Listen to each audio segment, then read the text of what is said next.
Hadirin rahimakumullah, mari kita hadapkan kalbu kita ke hadirat Allah. Allah, Allah, Allah, Allah, mari. Allah, Allah, Allah, Allah, Allah, Allah, Aziz Allah. Allah lah yang maha luhur. Allah lah yang mesti kita letakkan di puncak kesadaran kita, lebih dari aneka macam sensualita yang bisa hadir dalam konsius ataupun kesadaran kita. Keberadaan seorang muslim adalah keberadaan dalam mana konsius tentang Allah selalu hadir sebagai puncak kesadaran di atas kesadaran-kesadaran mengenai aneka macam kontekstualitas yang ada. Sekali lagi, Allah, Allah, Allah, Allah, Allah, Allah, Aziz Allah, Allah, Allah, Allah, Allah, Allah, Allah, Karim Allah, Allah, Allah, Allah, Allah, Allah, Allah, Subhanallah, Allah, Allah, Allah, Allah, Allah, Allah, Sultanallah. Dialah yang menjadi sultan dari seluruh keberadaan kita. Implikasi dari kesadaran kita mengenai bahwa takdir atau seluruh peta perjalanan hidup seorang manusia, sehingga karena itu muatannya baik mengenai kebaikan maupun keburukan, seluruhnya bertumpu kepada Allah. Orang yang mendudukan Allah di puncak kesadarannya sebagai Al-Aziz, yang perkasa dan luhur, orang yang meletakkan kedudukan Allah sebagai Al-Karim, yang begitu pemurah, selalu bersikap memberi, dialah seorang muslim. Orang yang meletakkan di puncak kesadarannya mengenai Allah sebagai yang maha disucikan, tidak hanya ketika rukuk dan sujud di salat-salatnya, dia itulah seorang muslim. Seseorang yang meletakkan Allah di puncak kesadarannya sebagai sultan, sebagai elips dari piramida kesadarannya mengenai pengendali otoritas di kehidupan, itulah seorang muslim. Islam yang dibawa kepada kita oleh Muhammad sallallahu alaihi wasallam adalah sama dengan yang dibawa oleh Adam alaihissalam, oleh Idris, oleh Nuh, oleh Hud, oleh Saleh, oleh Ibrahim, oleh Musa, oleh Isa, dan semua rasul. Yang rasul dan nabi-nabi jumlahnya adalah 124.000, seluruhnya membawa Islam. Innad dina indallahil Islam. Agama yang dibawa dari sisi Allah memang Islam. Adapun selain Islam hanyalah sensasi manusia di dalam mengada-adakan sensualita mengenai siapa dan apa yang boleh bertakhta di puncak kesadarannya yang bukan Allah.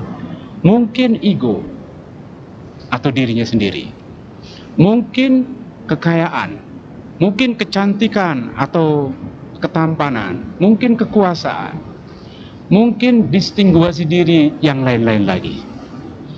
Itulah jalan buat syaitan untuk memperdaya seorang hamba Allah, seorang khalifatullah di kehidupan ini, agar dia tidak selalu ta'alluq hatinya kepada Allah. Islam adalah posisi hati kita yang selalu berta'alluq kepada Allah, always to be contextualized kepada Allah. Itu Islam.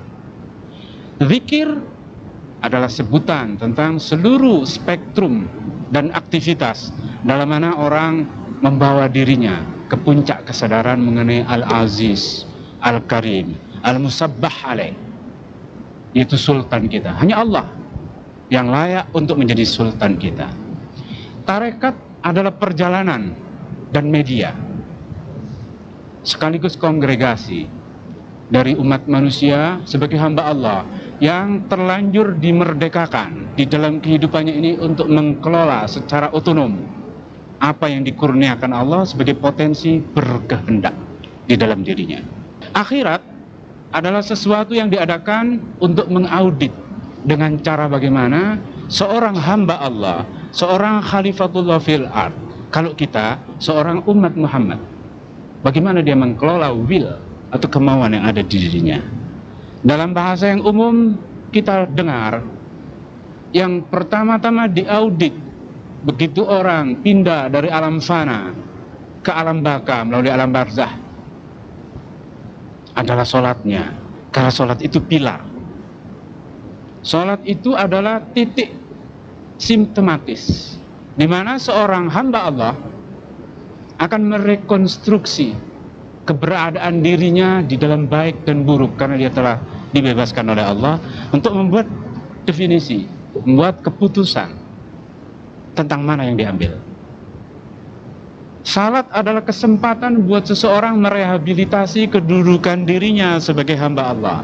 Kalau tadi dia diperdaya oleh ego, oleh eksternal stimulus yang diintervensi setan, salat adalah tempat untuk merehab, yaitu untuk mengembangkan kesadaran penyesalan betapa lalai perbuatan yang dilakukan sebelum salat, sekaligus untuk mengelaborasikan atau untuk menajamkan, melancipkan keberuntungan yang ada di dia karena dia berada dalam spektrum mengunggulkan Al-Aziz, mengunggulkan Al-Karim, mengunggulkan Al-Musabbah alaih, yaitu Allah Ta'ala, mengunggulkan sultan dari segala sultan yang ada.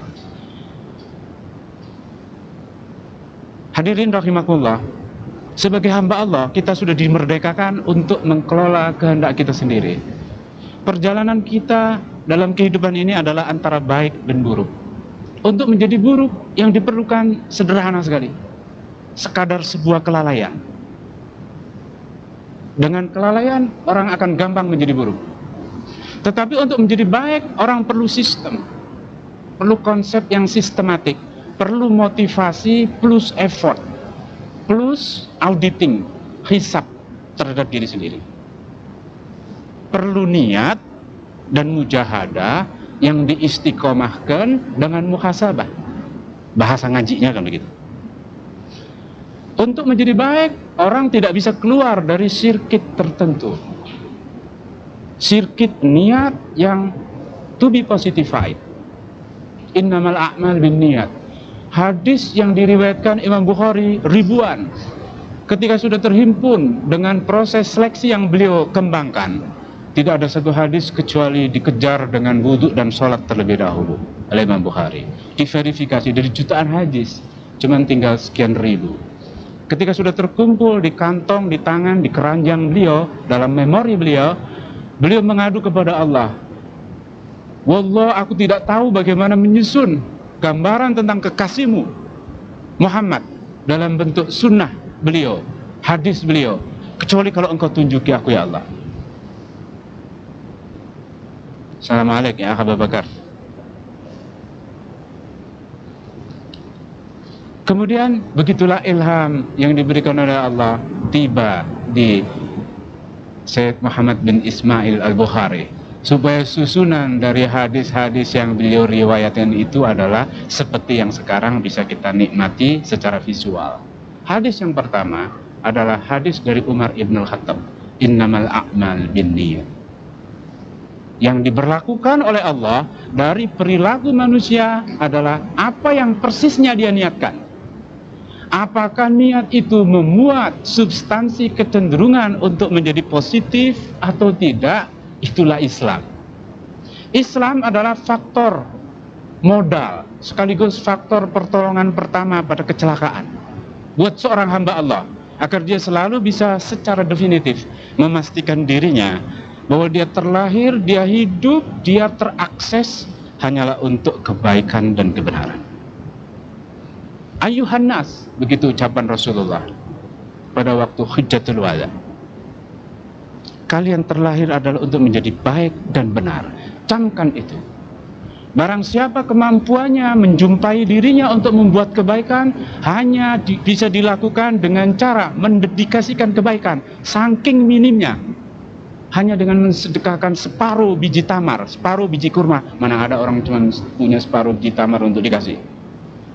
Tapi ini gambaran superlatif yang diberikan oleh Rasulullah. Hatta dalam posisi yang terminim sekalipun, jangan kamu tidak memastikan diri untuk ingin menjadi benar dan baik.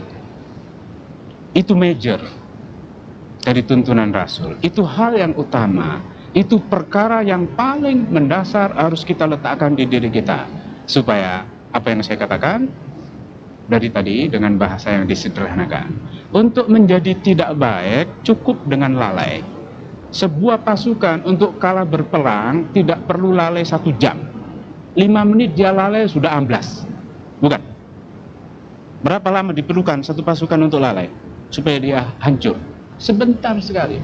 Untuk menjadi tidak baik, karena setan itu pasang kuda-kuda untuk menjerumuskan seorang hamba Allah supaya menjadi hamba perutnya, hamba egonya, hamba nafsunya, hamba setan.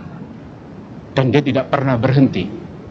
Sampai detik-detik terakhir dia akan selalu berupaya, makin terdesak makin militan. Kayak kesebelasan sepak bola Jerman. Makin mendekati detik terakhir, nafsunya untuk menciptakan gol makin besar. Saya tidak bermaksud melecehkan orang Jerman, hanya diambil sebagai contoh. Begitu militannya setan, supaya Anda mendengar tuturan Al-Quran. Ya ayyuhalladzina amanu sabiru wasabiru warabitu wattaqullah la'allakum tuflihun. Wahai orang beriman, bersabarlah kau. Sabar itu artinya bukan ngelokro. Ngerti ngelokro? Ngelokro ini bahasa Inggris. Ngelokro itu bahasa Indonesianya apa, Pak?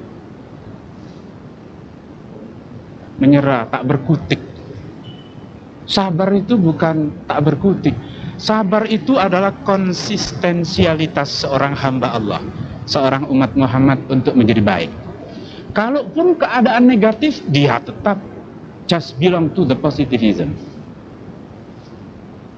Dalam keadaan prima, dia menjadi positif. Dalam keadaan minus, dia menjadi positif. Jadi kekuatan di diri untuk menjadi positif, untuk selalu bersyukur kepada Allah, untuk selalu mendudukan posisi Al-Aziz, Al-Karim, Al-Musabbah alaih, As-Sultan, itu selalu tinggi.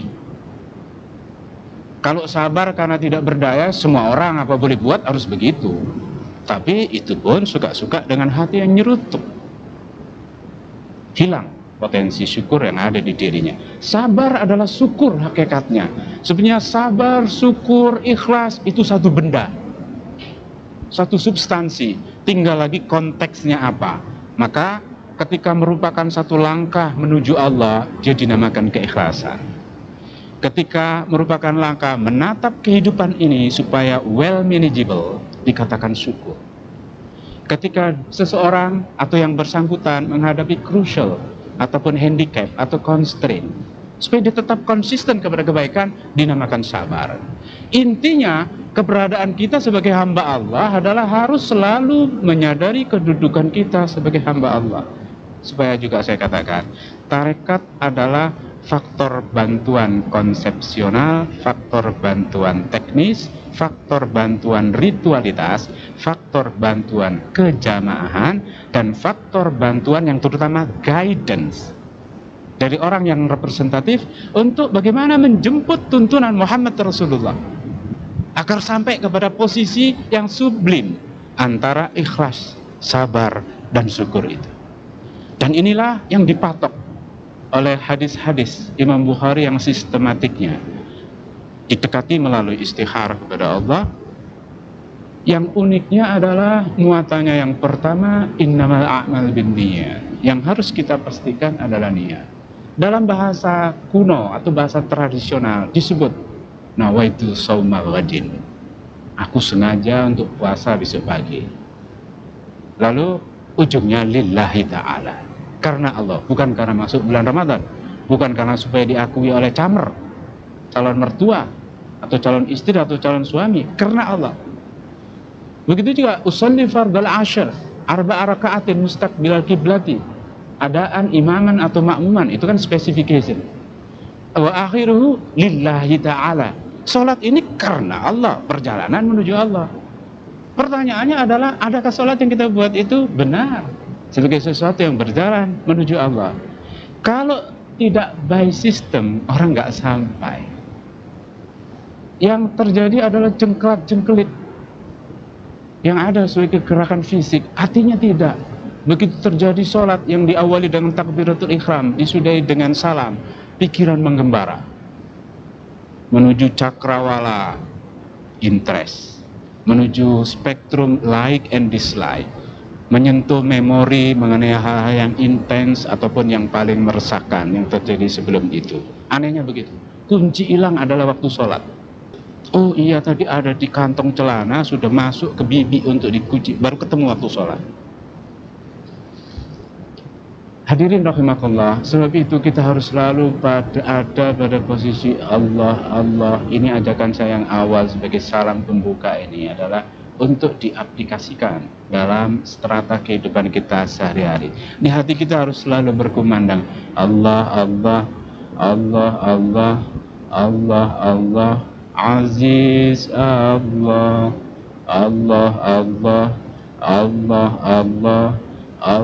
Allah, Karim Allah, Allah,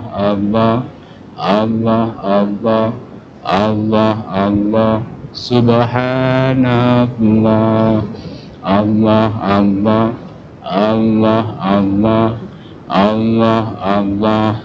Karim Allah. Ibarat kata Anda sedang memasang Walkman di kuping, Anda akan merasakan tidak jelas di mana suara itu ada, di telinga kiri atau di telinga kanan, ada pada benak atau pada perut, nggak jelas. Suara itu hadir di diri kita. Itu kita diajari oleh teknologi Jepang. Harusnya Anda mengaplikasikan kumandang dari zikir Allah, Aziz Allah. Begitu rupa selalu memberi warna kepada nuansa kesadaran kita.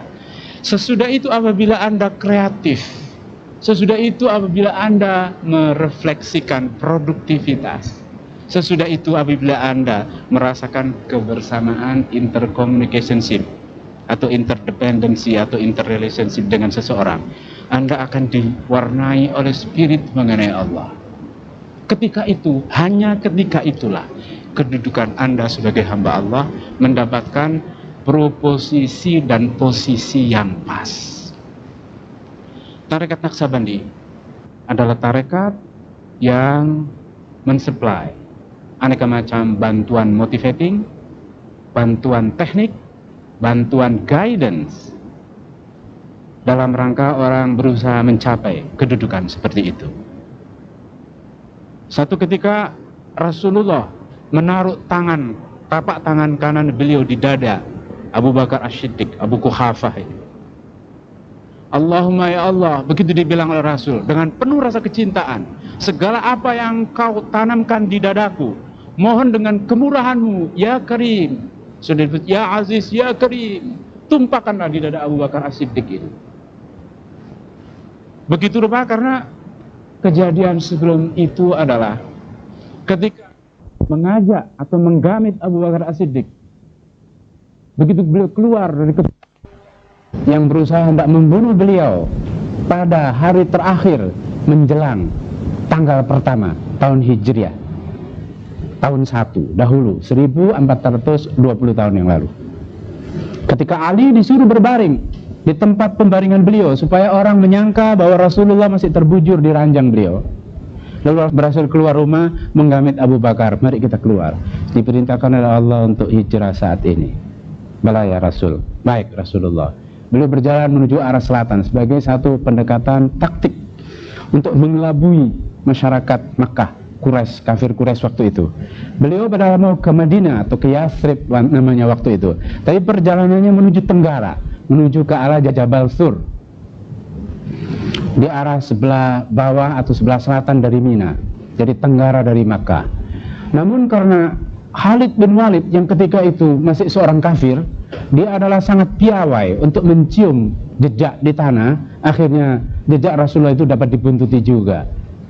Saya kira kita semua sudah maklum kejadiannya.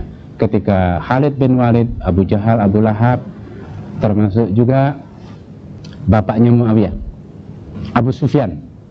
Sudah sampai ke depan Gua Thur di Jabal Thur itu, lalu ternyata kemudian kembali.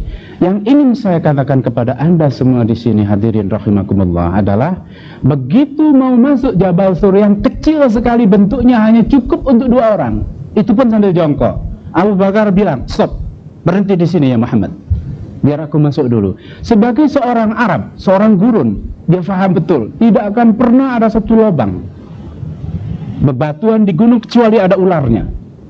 Jadi Abu Bakar masuk ke goa itu, begitu dia lihat ada lubang, dia buka slipernya, dia buka sendalnya, lalu dia taruh kaki dia di mulut lubang itu.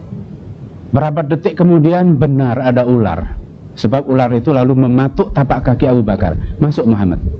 Rasulullah lalu masuk. Baringlah di sini, tempat sempit. Baik. Berbaring beberapa saat, beberapa menit dengan angin yang sepoi-sepoi basah. Kemudian Rasulullah agak terlena sekejap karena memang payah. Pagi itu matahari terik, jadi sudah sampai panas ketika beliau berdua dengan Abu Bakar sampai di Gua Thur itu. Begitu rupa lalu Rasulullah itu ketimpa butir manik-manik keringat dari Abu Bakar yang menimpa pipi beliau. Lalu tersentak, ada apa Abu Bakar? Kamu menangis? Tidak. Terus Abu Bakar itu mengusap keringat, gerah, kata Abu Bakar. Rasulullah terlena sekali. Lalu beliau juga kembali membuka mata melihat Abu Bakar. Kamu takut? La tahzan, innallaha ma'ana. Jangan takut, Tuhan bersama. Enggak, aku enggak takut. Begitu kali ketiga ditatap wajah Abu Bakar udah enggak keru-keruan gitu. Menahan sakit digigit ular yang berbisa itu. Ada apa kamu? Ini kakiku digigit ular. Subhanallah, kata Rasulullah. Lalu beliau bangkit, lalu ditarik kaki Abu Bakar. Keluar kau, kata Rasulullah kepada ular. Muncul ular itu dengan kepalanya.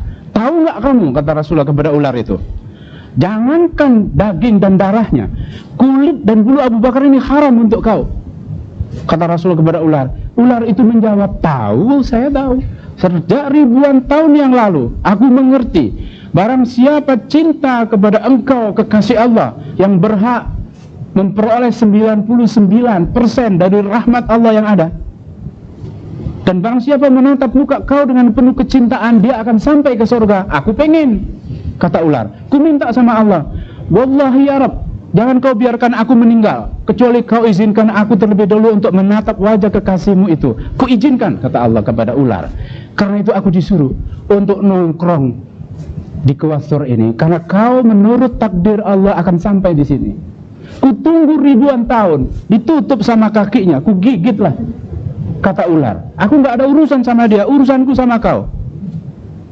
Aku belajar dan ingin menikmati kecintaan kepadamu sebagaimana kecintaan Allah. Lihat sekarang, kata Rasulullah, lihat sekarang. Sampai 2 kali beliau mengucapkan kepada ular itu. Ular itu menatap dengan mata yang sayu penuh kecintaan. Sesudah itu rebah matilah dia. Lalu Rasulullah meminta kepada satu jin yang berada di tempat itu untuk mengangkat ular dan dikeluarkan dari Gua Thur. Rasulullah begitu hangat merasakan kecintaan Abu Bakar. Dia pertaruhkan kakinya agar tidak ada ular bakal menggigit, dalam pengertian Abu Bakar. Abu Bakar tidak tahu apa yang diketahui ular sejak ribuan tahun yang lalu, bahwa sumpah Allah, barang siapa menatap kekasihku dengan wajah kecintaan, maka aku haramkan buat dia api neraka, kuwajibkan buat dia rahmatku yang tiada terhingga, kupastikan tempatnya di sorga. Tahu itu ular itu dengan begitu gandrung tidak melihat Rasulullah, begitu jauh dia bisa melampaui alam kebinatangannya. Tidak ada binatang yang bisa masuk surga barangkali kecuali ular yang satu ini, dan kecuali kitmir, anjing dari Ashabul Kahfi. Menurut yang kita dapat riwayatnya, tidaklah banyak binatang yang berhak untuk masuk surga, karena surga itu adalah ganjaran yang diberikan oleh Allah kepada makhluk yang bersedia memikul amanat. Wa ma khalaqtul jinna wal insa illa liya'budun. Pemikul amanat itu adalah jin dan manusia. Walaupun Dalam satu ayat Al-Quran disebut inna aradnal amanata ala samawati wal ardi wal jibali fa'abaina an yahmilnaha fa'asfaqnaha fahamalal insan innahu kana zaluman jahula. Dari dulu, dari zaman azal sudah kutawalkan, siapa doyan perspektif di dalam kehidupan ini? No one answering. Gak ada yang menjawab. Tidak langit, tidak gunung, tidak air, tidak pepohonan, tidak bebatuan. Semua yang waktu itu ruhnya sudah di-create oleh Allah bersama-sama dengan manusia dan jin. Al insan, manusia aja yang mengangkat kepala. Kami ya Allah. Di ayat ini tidak disebut jin. Penyebutan kepada jin ini hanya pada ayat yang lain. Wa ma khalaqtul jinna wal insa illa liya'budun. Jadi makhluk yang bersedia menerima amanat atau perspektif adalah jin dan manusia. Di dunia ini jin dan manusia diberi kesempatan untuk mengelola dirinya biar terarah kepada kebaikan dan kebenaran. Jangankan kepada baik dan benar, untuk menjadi buruk pun orang kalau tidak diizinkan oleh Allah tidak akan terjadi. Jadi baik dan buruk di kehidupan ini hanya terjadi kalau Allah memperkenankan. Kenapa Allah memperkenankan ketidakbaikan? Karena yang bersangkutan sendiri yang pengen. Berapa lama Anda diajari oleh ego? Berapa lama Anda diajari oleh nafsu? Berapa lama Anda diajari oleh superioritas yang ada di diri Anda sendiri? Berapa lama dan berapa terus menerus Anda diajari oleh kesadaran distinguasi diri? I'm the distinct one, not you. Lu apa? Gua dong. Manusia akan selalu terpuruk pada positioning dan proposisi yang tidak benar seperti itu. Untuk itulah Islam yang esensinya adalah rahmat, yang esensinya adalah cinta, diturunkan oleh Allah kepada umat manusia dan jin. Qul uhiya ilayya annahu istama'a nafarun minal jin faqalu inna sami'na qur'anan ajaba. Itu ayat yang pertama dari surat Al-Jin. Katakan Muhammad, sesungguhnya telah diwahyukan kepada aku bahwa sekelompok jin melihat dan mendengar mengenai turunnya wahyu kepada aku. Faqalu, mereka berkata, inna sami'na qur'anan ajaba. Kami mendengar suatu bacaan mulia yang luar biasa, unik dan dahsyatnya. Kami percaya kepada apa yang diturunkan Allah dan kepada siapa yang membawanya. Itu jin-jin yang Islam yang dikabarkan oleh Allah di dalam surah Al-Jin ini. Jadi jin dan manusia adalah makhluk yang dipilih Allah untuk menerima amanat atau untuk mengelola perspektif atau untuk selalu berusaha merebut kesempatan yang paling dini di kesadaran dirinya bahwa dia terlahir adalah untuk menjadi baik dan benar. Akarnya adalah cinta. Apa yang disampaikan oleh Allah, kecintaan Allah 99% buat Muhammad, itu adalah suatu aset yang diturunkan kepada kita sebagai alam kemanusiaan untuk tahu bagaimana merefleksikan kecintaan. Intinya agama Islam adalah agama cinta. Supaya saya katakan, tarekat dalam hal ini sedang yang saya kemukakan adalah tarekat Naqsabandi. Tarekat Naqsabandi adalah bantuan rahmat dari Allah, bantuan konsepsional dan bantuan pertolongan pertama pada kecelakaan, agar orang mampu di dalam kehidupannya mewujudkan cinta. Ibu tahu apa arti cinta? Yang ibu tahu arti cinta apa? Ya apa dia cinta itu? Kalau saya sebut gado-gado, terbayang di benak kita lontong dipotong, ada kacang panjang direbus, kentang, tomat, apa, pakai sambal kacang, kan terbayang begitu. Sepak bola, bila disebut kepada kita begitu, kita terbayang, apa itu? 22 orang, kayak orang gila mengejar satu barang. Rasa kasih sayang dan ingin berkorban, itu karakteristik dari cinta, betul. Kalau ibu bayangkan cinta seperti itu adalah cinta seorang ibu, karena Anda seorang ibu. Ibu putranya berapa? Jadi ibu pernah belajar merefleksikan rasa kasih sayang dan keinginan membela, maka ngomongnya seperti itu. Cinta adalah kesediaan berbuat terbaik buat yang dicintai. Berkorban itu hanya salah satu spesifikasi, juz'iyat, rincian. Cinta itu adalah kesediaan berbuat terbaik bagi yang dicintai. Islam adalah agama yang mengajarkan kepada kita bahwa kita terlahir untuk menjadi baik dan benar, seperti pada khutbah Rasulullah di Hujjatul Wada itu. Lalu kita arahkan kesediaan kita berbuat yang terbaik itu pertama kepada Allah, kedua kepada Rasulullah, ketiga kepada kemaslahatan hidup. Kita ditugaskan dalam hidup ini untuk mencintai diri kita dengan cara cinta atau kesediaan kita berbuat terbaik adalah ditujukan kepada Allah, kepada Rasul, dan kemaslahatan hidup orang banyak. Uraian lebih lanjut dari kecintaan kepada Rasulullah adalah kecintaan kepada pewaris beliau, yaitu orang-orang yang mampu mentransformasikan hal-hal yang dibawa secara esensial dari Rasulullah. Orang alim, ulama, guru, pembimbing, wali. Jadi ini dalam kategori komponen cinta kepada Allah, cinta kepada Rasulullah. Cinta kepada Allah itu uniknya barangkali bisa diimajinasikan begini. Suatu hari nanti di hari akhirat ada orang datang kepada Allah dalam posisi empot-empotan karena dia menjumpai hasil auditing dari dirinya, dia akan runyam. Lalu dia bilang, ya Allah, bukankah kau terkenal sejak di dunia dulu paling baik, suka memberi rahmat, mewajibkan kepada diri sendiri untuk berbahasa rahmat, suka mengampunkan, suka menolong, tolong dong terusin, gue lagi perlu nih, kata si empot-empotan. Allah bilang, enak aja kamu, dulu aku sakit, apa peduli kamu, dulu aku lapar, ada kau beli sekerat roti atau sesuap nasi atau apalah, dulu aku haus, ada kau kasih seteguk air. Perhatikan, barangkali Anda juga ngerti. Satu riwayat, ada seorang wanita cabu yang tersesat di gurun dalam posisi hanya memiliki teguk air terakhir dari bekal yang dia punya. Begitu dia lihat anjing yang lidahnya menjulur dan mulutnya sudah berbusa dari hausnya, dia berpikir, kasihan ini anjing, biarlah aku berikan teguk air terakhirku ini untuk dia. Kalaulah Allah reda dengan aku, dia kan nggak kepingin dibilang oleh pasir, oleh angin bahwa dia orang baik, bahwa dia bukan cabul, tapi datang ikhlasnya kepada Allah justru pada posisi yang sangat sulit dan sangat sempit. Dan ternyata perempuan ini dijumpai di sorga oleh Rasul.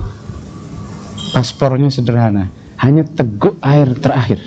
Jadi kembali kepada ilustrasi saya yang tadi, Allah mengatakan kepada orang yang memohon belas kasih dan ampunan serta rahmat di akhirat, enak aja kamu, dulu aku sakit, apa pedulimu, dulu aku lapar, apa pedulimu, dulu aku haus, apa pedulimu. Jadi Allah itu datangnya adalah dalam bentuk sesama, yang untuk kita hadapi, kita upayakan ada akses kita walaupun separuh biji tamar untuk memberi maslahat. Jadi Anda bukan hamba Allah, Anda bukan umat Muhammad yang benar, nothing to do untuk satu kemaslahatan tertentu, bukan negara yang di depan hidup. Jadi Islam itu tidak menuntut konsep yang sulit-sulit. Bahwasanya, sekali lagi saya katakan, untuk menjadi cilaka, untuk menjadi tidak baik, cukup dengan lalai.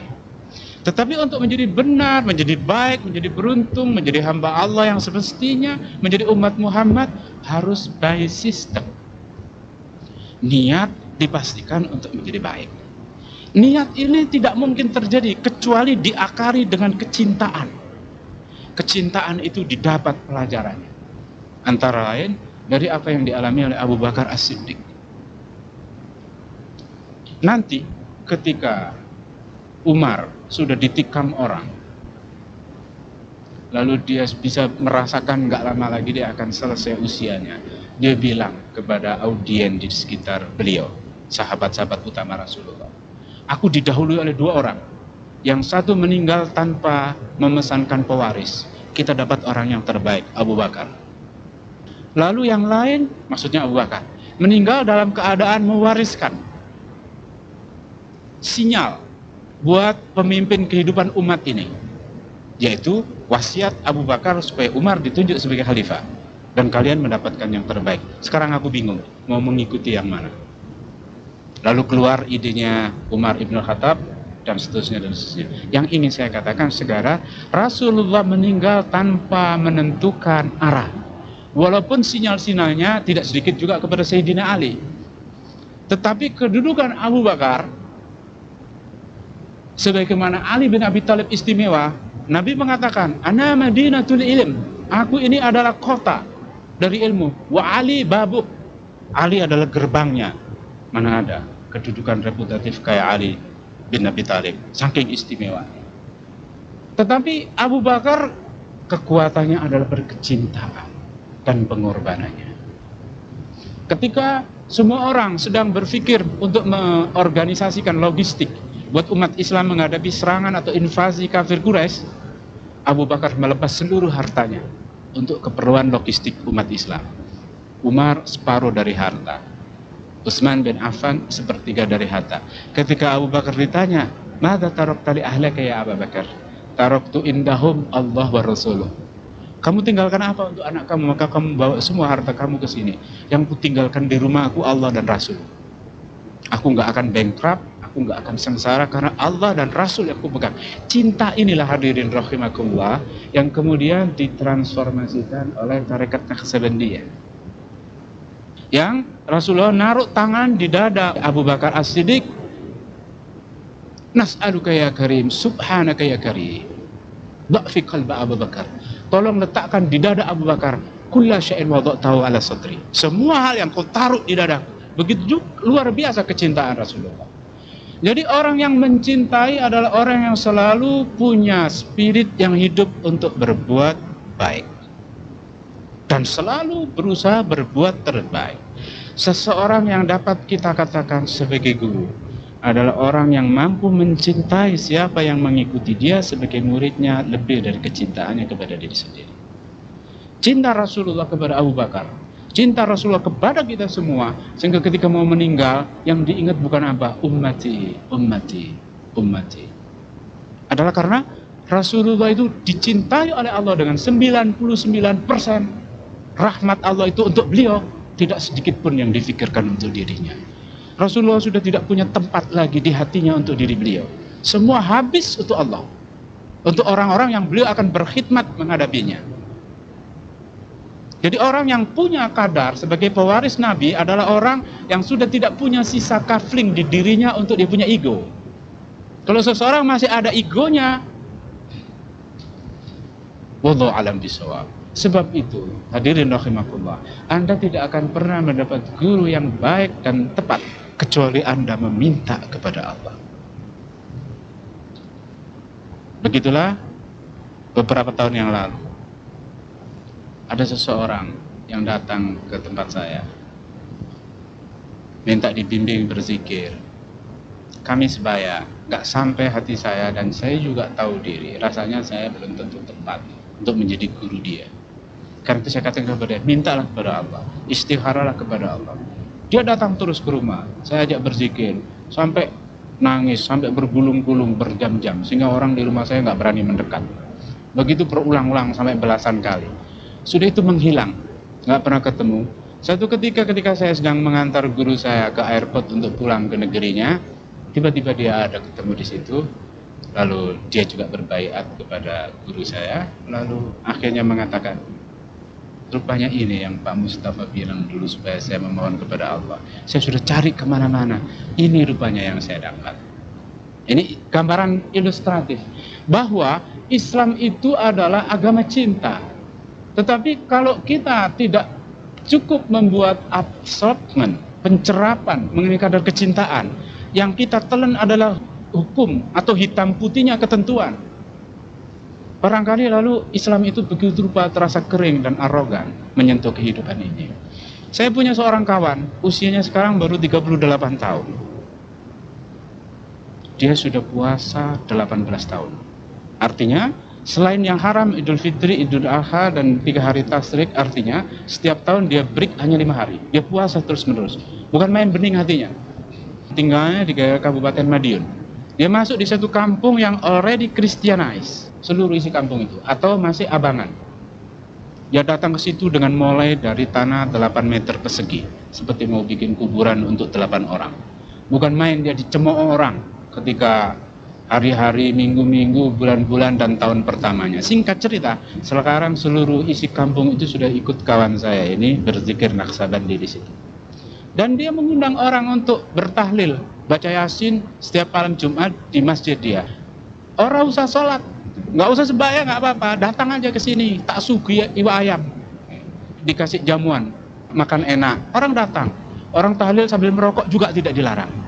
Lama-lama dibilang, nek kepingin seger, kalau pingin segar, wudhu. Wudhu ini kenapa pakai wudhu itu umbarai. Mudah-mudahan mata kamu yang biasanya melihat hal yang nggak baik jadi cenderung untuk tidak lagi begitu.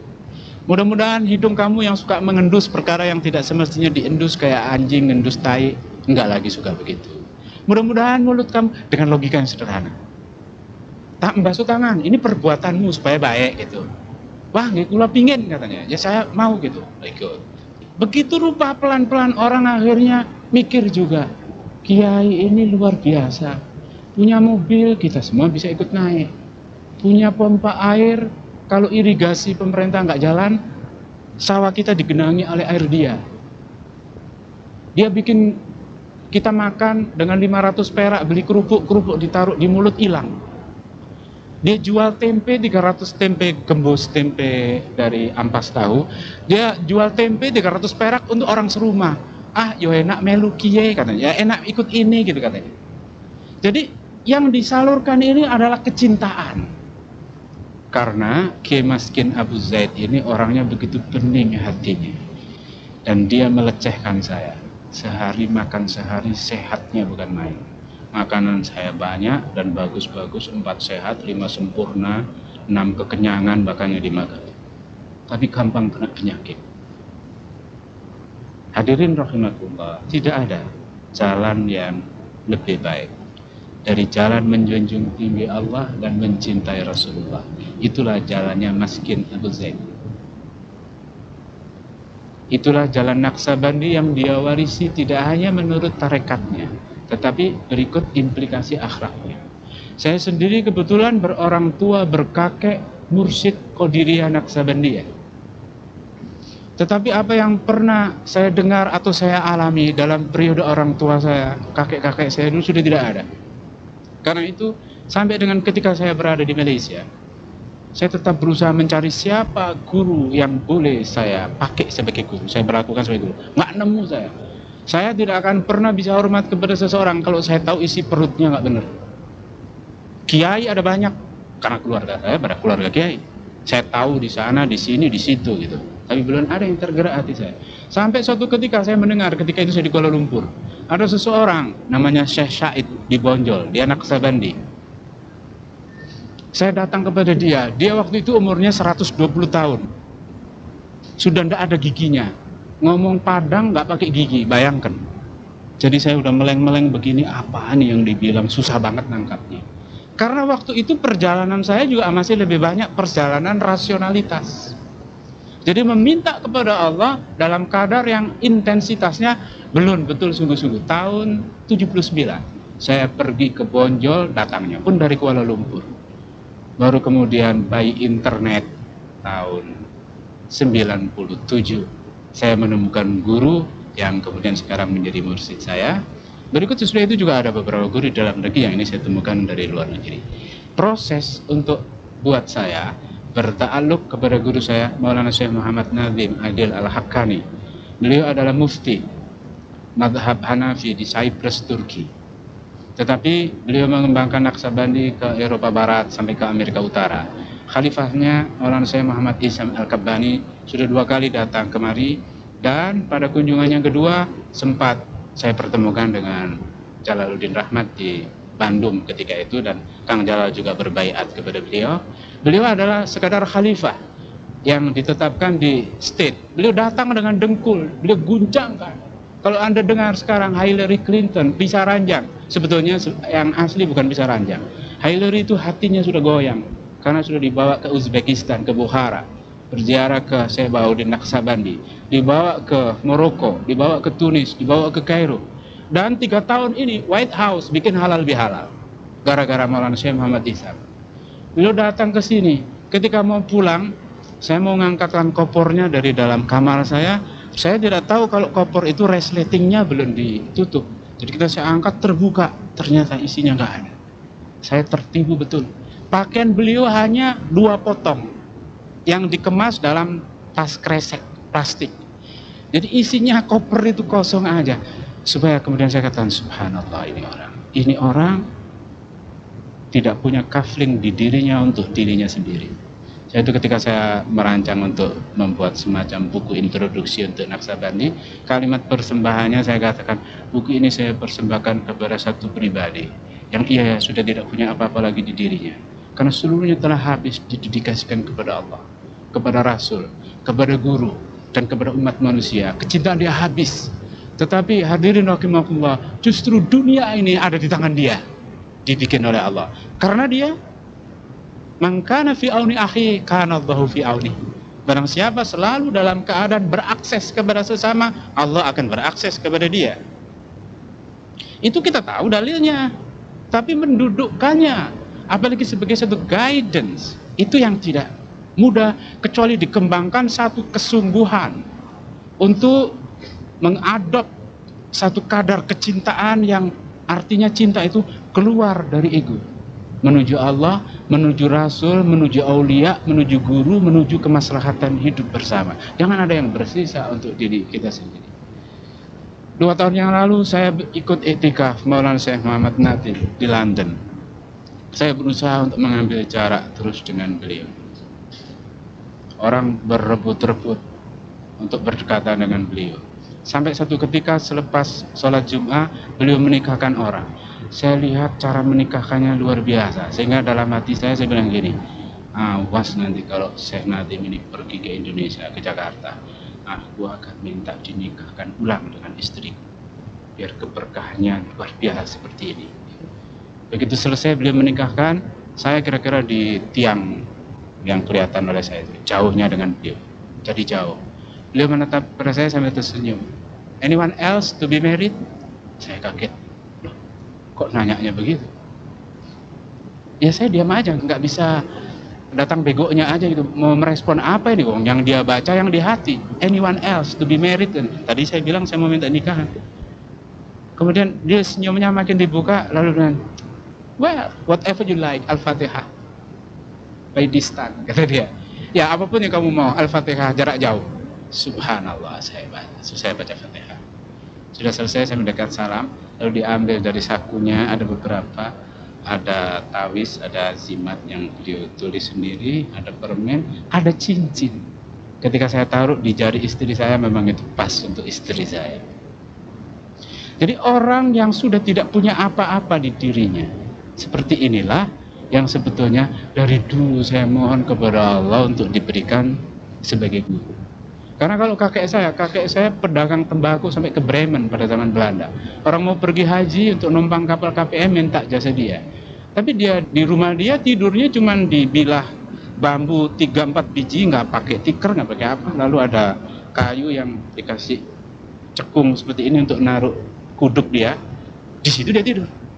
Padahal dia reputasinya luar biasa sebagai pedagang. Dia menaruh dirinya dalam kesederhanaan. Satu malam dia bangkit dari tempatnya, dia cubit nenek saya. Itu di belakang ada orang menyuri kambing, nggak tahu dia melepas kambing karena kambingnya udah kuikat dengan Bismillah. Dia bukanya nggak pakai Bismillah, nggak bisa dia itu. Jadi gimana? Kamu diam aja. Kalau nanti habis sholat subuh dia masih di situ, kamu bangunkan, kamu kasih sarapan, suruh pulang, mandi yang benar, pakai baju yang benar, suruh datang sini biar ku ajar Bismillah. Betul, sudah terang, cuaca dilihat, orang itu masih berkutat di sekitar kami, nggak bisa bergerak. Ono apa Kang? Kata nenek saya. Aduh minta maaf Bu Nyai, saya kesasar. Loh kok kesasar nang gini? Katanya. Iya persisnya saya mau nyuri kambing tapi nggak mau lepas. Jadi bilang oleh Pak Kiai, kambing ini sudah diikat dengan basmalah, kamu nggak tahu basmalah. Bangun, sarapan dulu. Udah disiapin, kamu disuruh pulang, nanti mandi yang baik, bawa ganti baju yang baik, kesini mau diajar basmalah. Bekas maling kambing itu kemudian menjadi kiai yang besar di bawah tangan kakek saya yang memang sudah tidak punya apa-apa lagi di dirinya untuk diri dia, karena itu transformasi oleh dia yang berasal dari Rasulullah untuk pengikut Muhammad. Dan inilah tarekat. Kakek saya itu namanya Khalil, murid dia namanya Ramli. Kami berasal dari Jombang. Di situ tempat pusat tarekat Qadiriyah Naqsabandiyah. Tapi saya sendiri tidak mengambil dari situ. Karena berikut sesudah itu yang aneh-aneh dan yang enggak ada. Maka kemudian saya cari, saya minta kepada Allah begitu, Pak. Maksud saya dengan pengungkapan sejak awal kira-kira jam 2:10 tadi adalah untuk menggambarkan kepada Anda satu spotlight mengenai kehidupan dalam bentuk hakikinya. Bagaimana cara kita mestinya memandang kedudukan kita, kedudukan Allah, kedudukan Muhammad dalam konteks kehidupan yang nyata ini. Lalu bagaimana mengupayakannya? Yaitu bahwa esensi dari agama Islam ini adalah cinta. Kalau Anda tidak punya cinta, yang dalam arti kata motivasi untuk selalu keluar dari ego, dioptimalisasikan sejauh yang bisa dengan selalu mohon bimbingan Rasul supaya sampai kepada Allah dan kepada Rasulullah itu sendiri, kepada wali-wali, kepada guru-guru. Saya punya golden chain atau mata rantai emas keguruan yang dari guru saya Maulana Syekh Muhammad Nadim Adil Ahakani, yang beliau berguru kepada Maulana Syekh Syarafuddin Ad-Dagestani di Dagestan, Rusia sekarang ini. Beliau belajar dari Maulana Syekh Abdullah Faiz Ad-Dagestani dan seterusnya sehingga ke Rasulullah ada yang ke-40. Transformasi-transformasi inilah yang kemudian menyebabkan tanpa saya sadari sebelumnya, saya sejak tahun 97 dahulu ditunjuk untuk menjadi khalifah beliau di sini, padahal saya tidak pernah memulakan kehidupan tarekat sebagaimana lazimnya. Saya sendiri waktu itu berpikir, kalau orang yang menguasai seluk-beluk fenomen mengenai Kenaksabandian seaprek-aprek di Indonesia ini, gudangnya di sini. Kenapa saya ditunjuk? Nggak salah nih pikir saya. Tapi begitulah yang terjadi. Dan ketika 2 tahun yang lalu saya di London, terakhir saya bilang kepada Maulana Syekh Nadim, "Oh Maulana, please show me the knowledge of the saint, to give me my spotlight to our Lord, to strengthen my path." Saya bilang gini, Maulana tolong berikan kepada saya ilmu-ilmu wali untuk memperkokoh perjalanan saya ke hadirat Allah, karena berjalan ke situ begitu tidak mudah. Saya bilang. Beliau senyum-senyum dan beliau bilang, "Grand Sheikh, happy with you, because you are not too many question, not too many asking, and not too many performing. Keep at that position. You may spread my barakah and barakah of Grand Sheikh." Subhanallah. Jadi yang diperlukan adalah kerendahan hati. Saya bersedia ngalah, ada orang lain pengen berebut-rebut ketemu Maulana saya beri. Paling beliau menegur saya karena orangnya begitu sopan. "Apa kabar, Profesor?" Gimana dia bisa panggil saya Profesor gitu, pikir. "Baik," saya bilang gitu. "And Maulana, fine, thank you." Selanjutnya kadang-kadang bahasa Inggris, kadang-kadang bahasa Arab. Selalu ada tegur sapa begitu, tapi saya nggak pernah mendekat kepada beliau. Orang di depan beliau ada yang pengen supaya diakui, ditonjolkan, saya tahan diri aja di belakang aja. Maka kemudian dia jawab, "Grand Sheikh, happy with you because you are not too many question, not too many asking, and not too many performing." Kamu nggak banyak tanya, nggak banyak keinginan, nggak suka nonjol-nonjolkan diri. Barangkali itulah, kebalikan dari itulah penyakit saya. Kalau kira-kira saya terpuruk kepada posisi penonjolan diri, kalau kira-kira saya terpuruk banyak bertanya tanpa kesediaan memperbuat, kalau saya terpuruk dengan ngeyel, saya kira keislaman juga menjadi makin jauh dengan diri saya. Saya minta maaf kepada Anda semua kalau saya diberi kesempatan untuk memaparkan tarekat Naqsabandi ini, yang dapat saya katakan hanya itu. Sebab saya ada dalam posisi kesadaran, no way for me to explain about Naqsabandi. Saya nggak punya hak untuk mengabarkan detail dari Naqsabandi. Untuk orang yang motivasinya belum tentu ada, nanti akan jadi afat. Tarekat sebagai satu media untuk mentransformasikan the secrets from Holy Prophet himself, not about something like playing. Tidak sukar untuk dideskripsikan tarekat Naqsabandi itu begini, begitu, begini, begitu, tapi Anda bisa baca dari buku. Tapi kalau itu kita perkatakan begitu rupa sebagai informasi sambil lalu, nanti bisa masuk kuping kanan, keluar kuping kiri. Dan kita akan ada dalam posisi kalkulasi. Kalau ada sesuatu yang enak kita bikin, kalau yang berat kita tidak mau.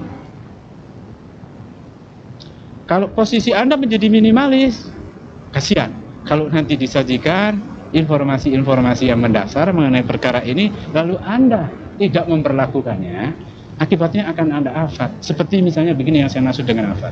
Ada hadis yang menyebut, riwayat dari Aisyah, hadis Bukhari Muslim, Rasulullah, kata Aisyah, tidak pernah tidur malam kecuali dibuka kedua belah tangannya, lalu ditiup 3 kali, lalu dibaca surat Ikhlas, surat Falak, surat Nas sekali-sekali, lalu diusap dari mulai ubun-ubun kepalanya sampai seluruh badannya rata-rata. Udah itu dibuka lagi, ditiup 3 kali lagi, dibaca sekali-sekali lagi, diusap lagi, lalu sekali lagi dibikin. Itu artinya 3 kali. Gunanya, kata Aisyah lebih lanjut begini, Rasulullah selalu melakukannya sendiri, kecuali dalam keadaan beliau payah, baru saya yang disuruh melakukan untuk beliau. Artinya Aisyah juga berusaha meniru yang dilakukan beliau. Membuka kedua tangan itu, ketika meniupnya, hati kita itu harus mantap dengan Allah. Jadi yang tumpah ke tangan ini bukan bau napas, tapi the spirit of remembrance. Itu of that spirit. Kalau Anda tidak pernah menjalani exercise, dan ini harus melalui secret, melalui sir atau jamaknya asral. Ada sesuatu yang tertransformasikan. Masuk cerita saya mengenai Maulana Syekh Ihsan. Kalau kedudukan sih sama aja, beliau khalifah di Amerika, saya khalifah di Indonesia, tapi kualitasnya yang bainas sama was sumur. Syekh Ihsan itu di puncak langit, saya di dasar sumur. Maksud saya, kedudukan boleh sama, kualitas tergantung orangnya kan. Tanggal 7 April 97, beliau terakhir waktu itu di rumah saya. Ada seorang muridnya, Leonardo Studd namanya, asal Karibia, jadi agak hitam-hitam dikit. Dia pakai pesawat yang berbeda, lalu minta permisi kepada Syekh Ihsan. Sebab dia take off pukul 12, Syekh Ihsan pukul 16, jadi dia pergi.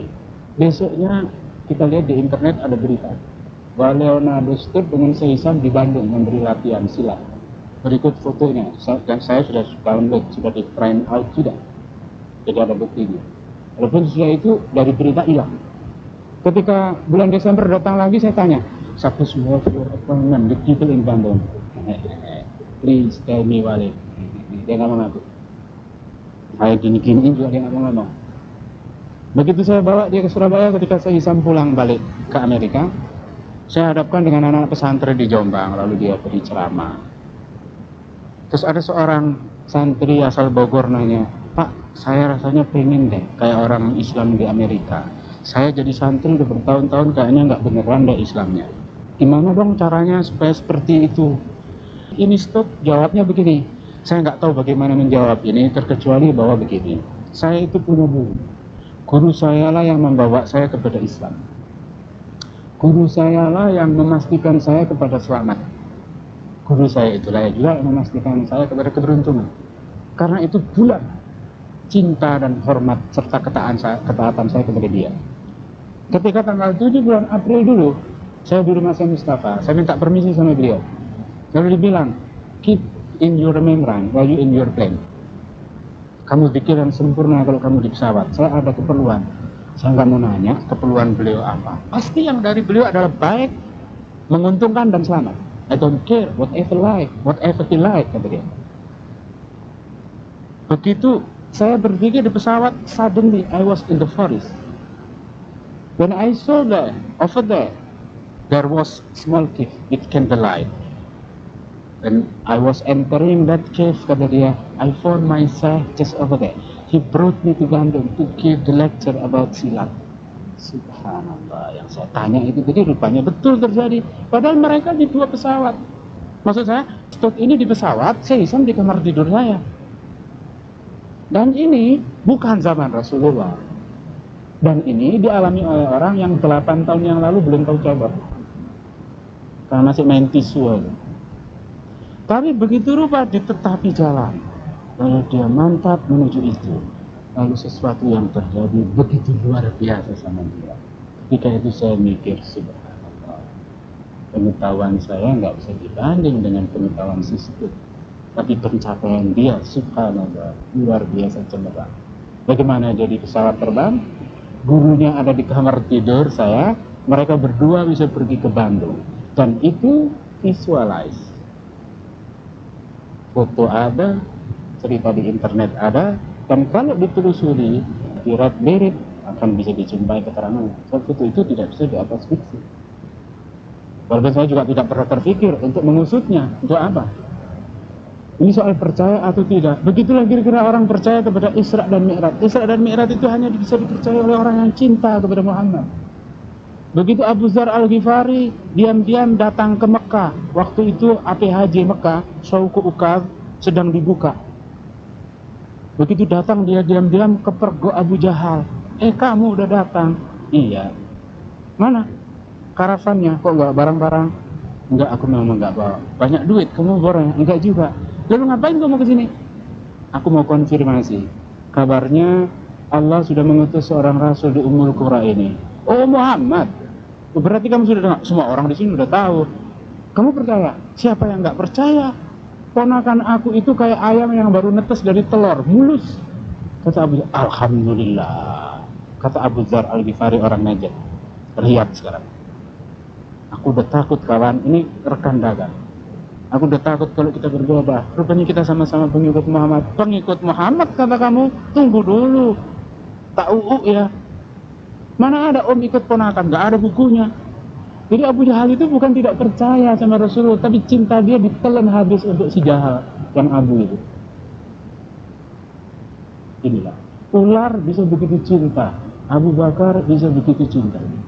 Maka sesudah doa Rasul, seluruh orang yang akan menjadi pengikut Rasulullah melalui Abu Bakar dan Sayyidina Sabandi, ruhnya berkumpul di Gua Thur, lalu mengirimkan kalimat-kalimat wirid yang kalau Anda suka, habis ini kita sholat asar dan saya ajak Anda untuk mencoba mengamalkannya. Saya sedang berspekulasi aja. Kalau kebetulan Anda punya niat, kalau kebetulan yang saya nggak tahu, ada peruntungan Anda melalui grand design that you were already designed by Allah as the paths of the congregation in Cave of Thur. Mana tahu, kalau kita memang orang yang berada di Gua Thur itu, ruh kita waktu itu, ya tidak akan salah lagi. Barangkali ketika saya ditelepon oleh Mbak Yosi untuk menggantikan Pak Wahyudin datang ke sini, dalam pikiran saya hanya itu.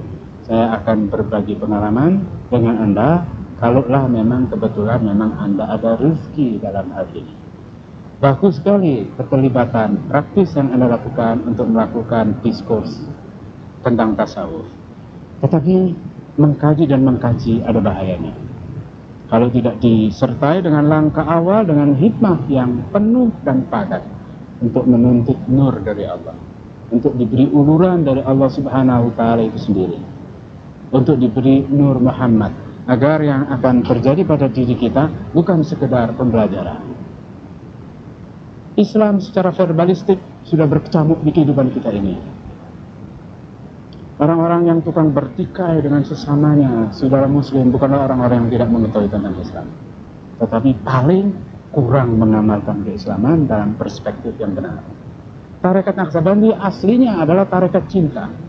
Itu sebab di Chechnya, itu sebab di Dagestan, itu sebab di Uzbekistan, itu sebab di berbagai kawasan yang lain, termasuk di jantung Afrika sekarang, ia menjadi kekuatan. Itu sebab di Amerika Utara sekarang juga menjadi kekuatan, karena kumandang zikir dari Hatam Khawajakan yang sudah dizikirkan sejak di Jabal Sur itu, memang begitulah adanya kekuatannya. Kami biasa setiap malam Jumat berkumpul mulai maghrib sampai kira-kira jam setengah 9 atau jam 9, sholat maghrib, dan kemudian saya buka kitab Mu'jam Karamatus Sahabat ini. Di sini ada beberapa cerita tentang karamah yang terjadi pada sahabat-sahabat Nabi. Saya bisa ilustrasikan bagaimana karamah itu bentuknya, kenapa latar belakangnya terjadi, hubungannya bersama Rasulullah bagaimana. Tetapi dengan cara orang saya minta untuk berzikir, seperti Leonardo Studd diminta berzikir di pesawat terbang. Jadi yang melakukan transformasi bukan saya, tapi Allah, Rasulullah, dan Ashabul Karamah, sahabat-sahabat itu sendiri. Kitab ini judulnya Mu'jam Karamatus Sahabat, ensiklopedi tentang keramat sahabat-sahabat.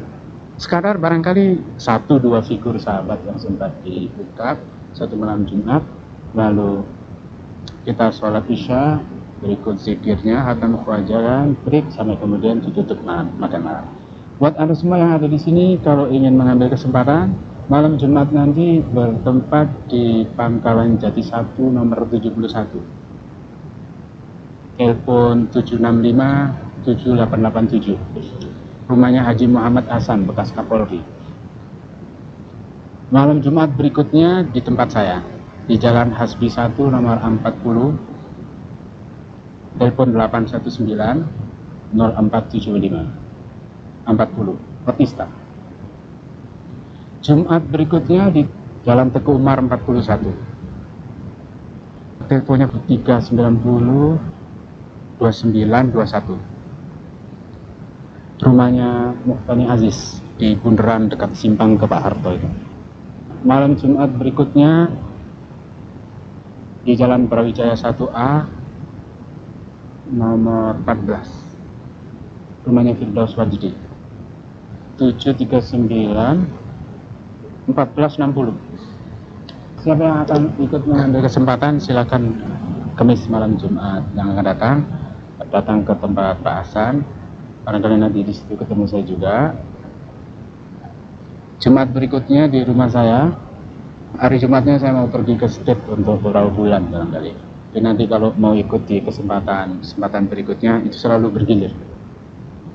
Tarekat Naksabandi yang saya ditugasi untuk berkhidmat di dalamnya adalah Tarekat Naksabandi Al-Haqqani Al-Khalidi Al-Mujaddadi. Jadi kalau di sini dikenal ada Tarekat Naksabandi Khalidiyah, Naksabandi Mujaddadiyah, itu berhubung dengan silsilah gurunya itu memang menyangkut Imam Al-Mujaddadi, menyangkut Imam Al-Khalidi Al-Baghdadi.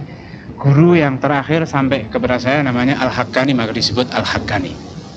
Saya menyebut ada zawiyah atau tempat di rumah saya namakan Zawiyah Al-Haqqani. Dan Anda bisa melakukan pendekatan eksplorasi terhadap Naksabandi seperti ini dengan membuka homepage Naksabandi di internet. Homepage-nya Naksabandi. Naksabandi.org, ada Sunnah.org. Tapi Anda buka aja homepage Naksabandi.org, di situ akan ada banyak deskripsi, termasuk address dari beberapa zawiyah di seluruh dunia, termasuk address di sini. Barangkali siapa berminat untuk membuat telaahan atau pengkajian bisa buka homepage itu. Kalau literaturnya barangkali di Jalan Teguh Umar 41 juga ada tersedia, tapi umumnya literatur bahasa Inggris. Karena Syekh Hisham banyak menerbitkannya untuk keperluan di Amerika Utara. Tarekat Naksabandi di Indonesia selama ini karena memang seperti saya katakan tadi, tarekat itu mentransformasikan sir atau asror, secret, karena itu umumnya tidak dibuka dalam bentuk publikasi yang punya mass effects, itu, public effects. Khawatirnya kalau dibuka oleh orang yang motivasinya belum pas, nanti jadi mainan yang malah efek baliknya tidak bagus. Mungkin melecehkan, mungkin apa, dalam bahasa kampung kena kualat gitu. Ya sebetulnya itu baik juga, hanya uniknya oleh Syekh Hisham ini dibuka. Ada buku yang judulnya Naksabandi Sufi Way, The Golden Chain of the Sufi. Kebetulan bukunya harganya 99 US dollar. Jadi kalau dihitung dengan uang kita lumayan mahal. Tapi di situ secret dari seluruh perjalanan tarekat ini dibuka, dan itu yang ternyata membuka animo orang-orang di belahan utara dari benua Amerika. Naksabandi Sufi Way. Kalau pengen melihat bisa berkunjung ke Teguh Umar 41, ada beberapa buku yang tersedia di sana. Ya ini bukunya, makasih. The Naksabandi Sufi Way, History and Guidebook of the Saints of the Golden Chain. Sejarah dan buku tuntunan mengenai para wali-wali dalam mata rantai silsilah Naksabandi Haqqani. Ini 40 deskripsi tentang Rasulullah sampai kepada Syekh Muhammad Nadim Al-Haqqani. Ini tergambar semua di sini. Kalau Anda pengen melihat sepintas lalu bisa melihat bukunya Kang Jalal yang sekarang ada di tangan saya ini. Bahasanya Inggris. Judulnya aja The Naksabandi Sufi Way. Karena itu saya katakan tadi, yang ada literatur mengenai Naksabandi ini atau bersifat bahasa klasik, bahasa Melayu atau bahasa Jawa, atau bahasa Arab, atau bahasa Inggris gitu. Jadi ketika oleh Mbak Yosi saya ditanya, bagaimana Pak, ada literatur yang bisa diberikan? Untuk sementara sih enggak. Saya bacakan kepada bapak-bapak dan ibu-ibu.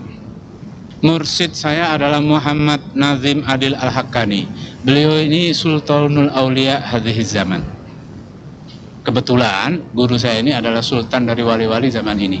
Beliau berguru dari Maulana Syekh Abdullah Al-Faiz Ad-Dagestani. Abdullah Faiz Ad-Dagestani berguru dari Maulana Syarafuddin Ad-Dagestani. Beliau berguru dari Abu Muhammad Al-Madani, berguru dari Abu Ahmad As-Sughuri, berguru pada Jamaluddin Al-Ghumuki Al-Husaini, berguru pada Muhammad Effendi Al-Yaraghi, berguru kepada Khas Muhammad As-Sirwani yang berasal dari Syekh As-Sirwani, berasal dari Syekh Khalid Al-Baghdadi. Ini dengan silsilah di Indonesia ketemunya di sini. Berguru dari Syekh Abdullah Ad-Dahlawi yang makamnya ada di New Delhi, berguru dari Syekh Samsuddin Habibullah, ini juga di New Delhi, berguru dari Nur Muhammad Al-Budwani, dari Muhammad Asy-Syaifuddin, dari Muhammad Maksum, dari Ahmad Al-Faruqi Al-Sirhindi, dari Muhammad Al-Baqi Billah. Beliau berasal dari Muhammad Khawaja Al-Amkanaki yang ini mensistematisir zikir khatam khawajakan yang nanti Anda tinggal adaptasi mengikuti apa yang kita akan zikirkan sudah sholat asar. Yang berasal dari Darwis Muhammad, dari Muhammad Az-Zahid, dari Ubaidillah Al-Akhradi, dari Yaqub Al-Harki, dari Alauddin Al-Attar, dari Muhammad Bauddin Shah Naksabandi. Beliau ini orang ke-17, tapi tarekat Naksabandi dinisbatkan kepada nama beliau. Berasal dari Syed Amir Kular, dari Muhammad Baba As-Samasi, dari Syed Ali Ar-Ramithani, dari Khwaja Mahmud Al-Injirfuni Al-Faghnawi, dari Syekh Arif Ar-Riwakri, dari Abdul Khaliq Al-Ghuzjuani, yang ini makamnya ternyata aneh, kayu yang berada di lapis dalam multazam yang sudah berada di situ 1000 tahun ternyata berpindah begitu aja di makam dari Maulana Syekh Abdul Khaliq Al-Ghuzjuani. Begitulah seterusnya sehingga ke Rasulullah. Anda bisa melihat barangkali buku yang diambil dari pustakanya Kang Jalal. Kalau ada yang berminat bisa mendapat buku serupa ini di Jalan Teguh Umar 1. Bisa, barangnya available. Saya barangkali tinggal satu ini yang ini. Nanti boleh dipesan lagi bisa kalau ada keperluan. Masalahnya orang Indonesia tidak terbiasa membaca literatur bahasa Inggris. Saya kira itu yang dapat saya katakan. Sekali lagi saya bilang maafkan kekurangan saya. Saya bersyukur kepada Allah menggunakan kesempatan untuk bertemu Anda ini, untuk bisa ikut memohon kepada Allah dan hadir Rasulullah. Moga-moga keberkahan terlimpah buat Anda semua. Belajar mengenal agak lebih dekat, belajar menempatkan orang lain di hati saya dalam kesempatan yang sangat saya syukuri ini. Moga-moga Allah berkenan mengurunkan ridho kepada kita. Saya kira itu. Terima kasih apa yang telah disampaikan oleh Al-Ustadz Al-Mukarram. Mudah-mudahan bermanfaat bagi kita, wabil khusus kepada jemaah tazkiyah. Tapi tradisi di sini Ustadz, sebelum ditutup itu ya ada 30 menit. Mungkin ada hal-hal yang perlu ditanyakan oleh peserta tentang Naksabandi ini. Yang tidak secret mungkin, yang secret mungkin ya terserah Ustadz dibuka apa tidak. Tapi tradisi biasanya kalau yang tarekat yang lain, karena di sini sifatnya kajian, mungkin mereka mengkaji, setelah itu ada yang tertarik ya. Tafadhol. Kepada Bapak dan Ibu sekalian, mumpung masih ada salah seorang guru yang punya otoritas yang dipercaya oleh mursyidnya untuk memperbincangkan tentang Naksabandi ini, kepada Bapak dan Ibu dipersilahkan. Assalamualaikum Pak Ustadz. Saya mau tanya, mana lebih baik? Kita langsung memilih satu, kita pelajari sampai habis-habisan, kita percaya habis-habisan juga, atau kita persis seperti masuk supermarket, kita lihat dulu, kita pelajari, kita tanya segala macam, mungkin juga kita masuk tapi kemudian kita keluar lagi, kita masuk yang B, keluar lagi, C, keluar lagi, sampai ganep semuanya, baru kemudian kita tahu yang serak kepada hati kita, yang cocok itu adalah misalnya yang X, maka baru kita lakukan X yang habis-habisan. Mana yang lebih baik dari dua pilihan itu? Terima kasih. Terima kasih kembali. Dalam respektif saya kepada program kajian yang Anda lakukan, dapat saya katakan gini, semua baik. Karena tarekat-tarekat yang ada ini dasarnya adalah tarekat mu'tabarah yang acknowledged dan legitimated to Rasulullah. Tetapi konsekuensinya setiap satu tarekat Anda harus istikharah. Nobody knows apa untuk siapa dalam hal ini. Karena Anda mempelajari semua, sebaiknya satu persatu Anda istikharahkan sampai datang petunjuk dari Allah mana yang cocok untuk kita kenakan. Jadi bukan dengan cara masuk lalu keluar lagi. Wah, itu nanti ada afatnya tersendiri. Karena Anda tidak bisa menetapkan seseorang sebagai guru dengan menggunakan pikiran Anda saja. Seharusnya Anda bertanya kepada Allah, memohon bimbingan dari Rasulullah.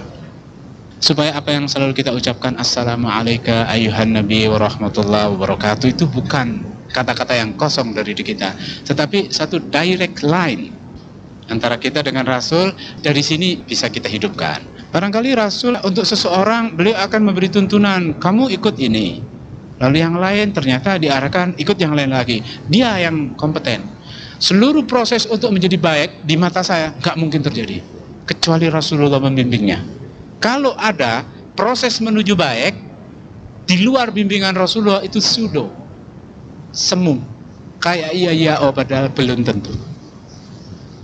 Karena tidak ada orang yang tahu gitu.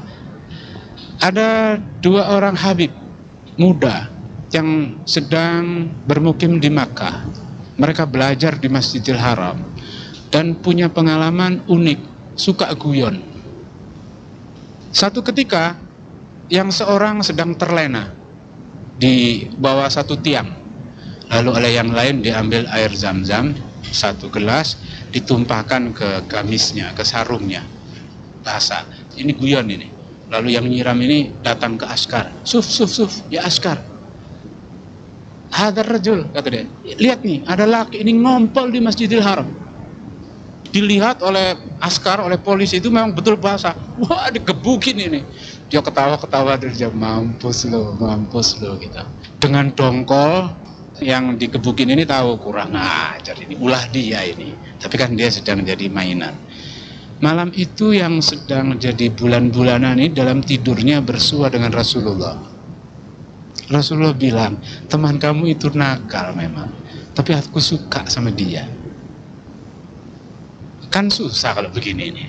Orang yang bertemu Rasulullah itu hak, tetapi yang diucapkan Rasulullah justru sesuatu yang unik dan ada sense of humornya. Kurang ajar teman kamu itu, tapi aku suka sekali dengan dia. Nah, ada orang yang performanya memang ngaco begitu, tapi justru dia disayang oleh Allah, disayang oleh Rasulullah. Jadi bagaimana kita bisa sembrono? Jangan karena saya mengenakan dan guru-guru saya menyukai ini, karena itu saya mengenakannya. Karena saya ingin mengelaborasikan kecintaan saya aja gitu. Jangan hanya karena saya datang ke sini pakai turban lalu Anda ikut saya, belum tentu. Rezeki dari Allah adalah antara Anda dan saya, belum tentu. Jadi kena mesti dibuat istikharah dulu. Begitu cara yang terbaik. Kemarin dulu hari malam Selasa ada seseorang bilang, Pak, saya sudah 2-3 kali ikut Bapak berzikir, sekarang saya minta dibaiat.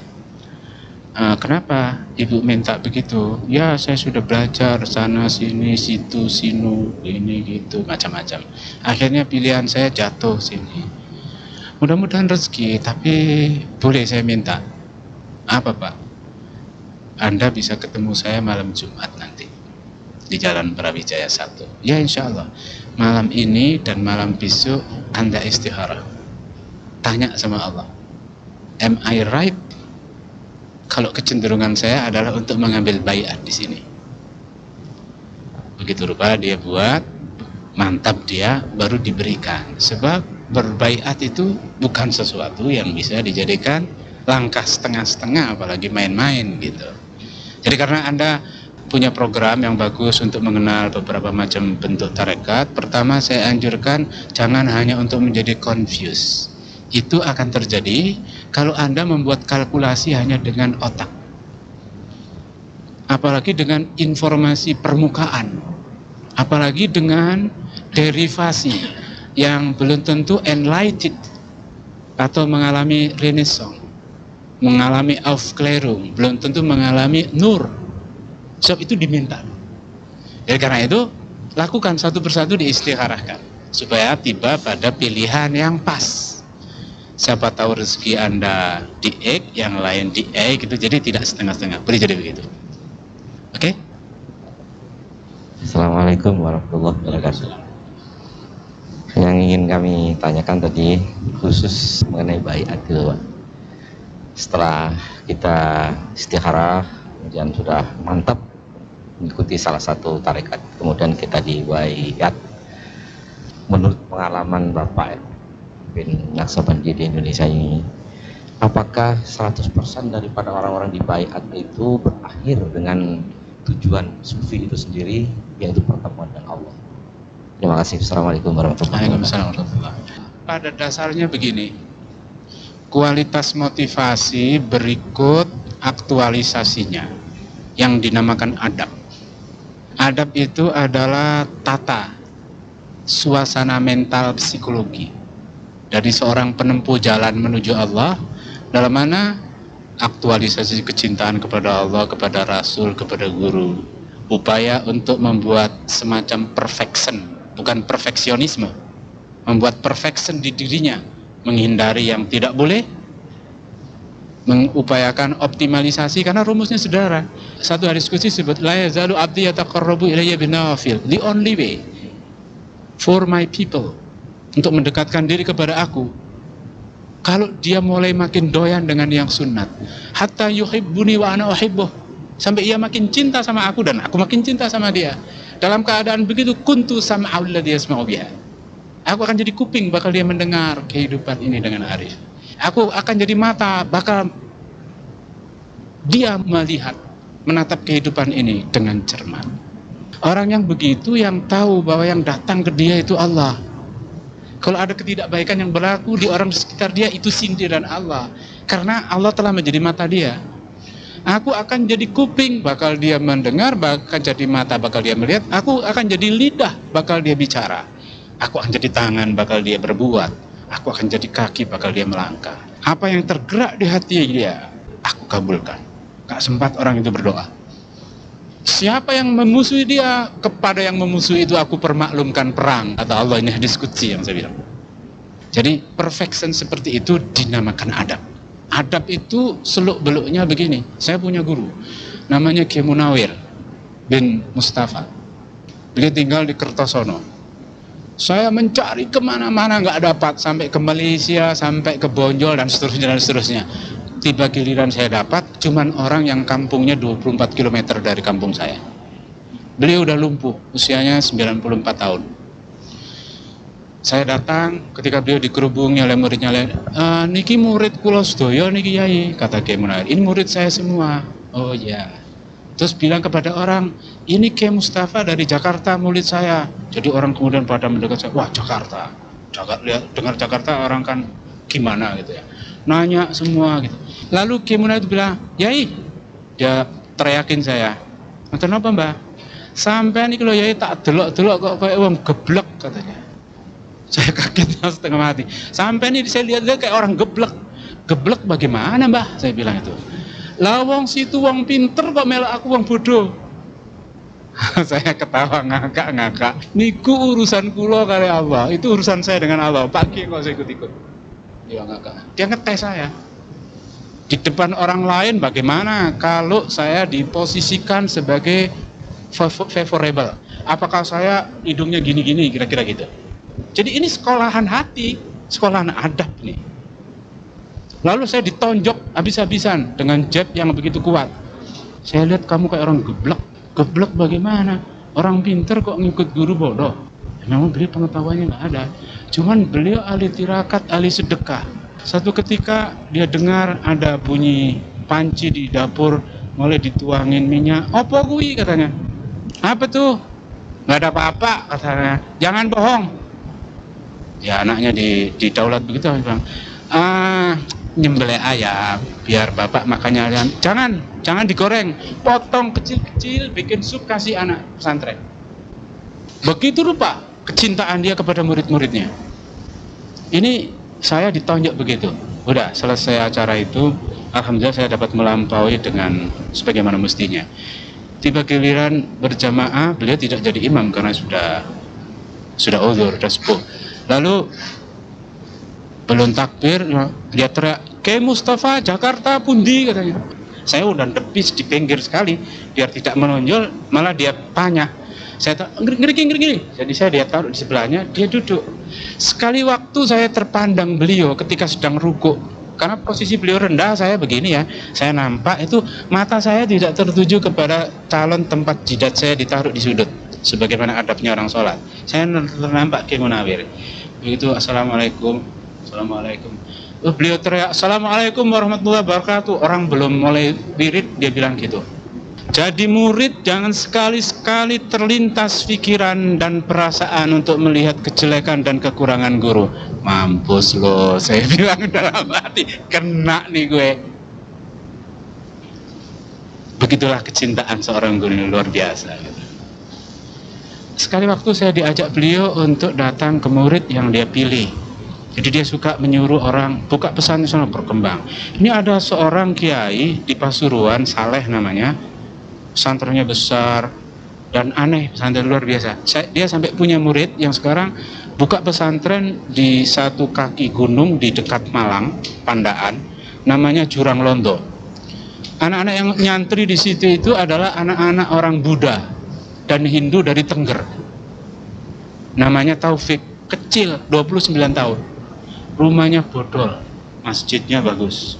Satu kali di sebelah masjid orang nanggap ludruk, sesuatu yang tidak disukai sebagai maksiat oleh kalangan agamawan. Dia berada di depan masjid. Siapa yang mau nonton ludruk, sepedanya taruh di halaman sini biar saya jaga. Si kiai ini gila banget itu. Malah dia jaga sepeda orang nonton ludruk, boro-boro marahin orang nonton ludruk. Sampai subuh dia nongkrong di situ. Bagaimana orang nggak tertarik sama dia?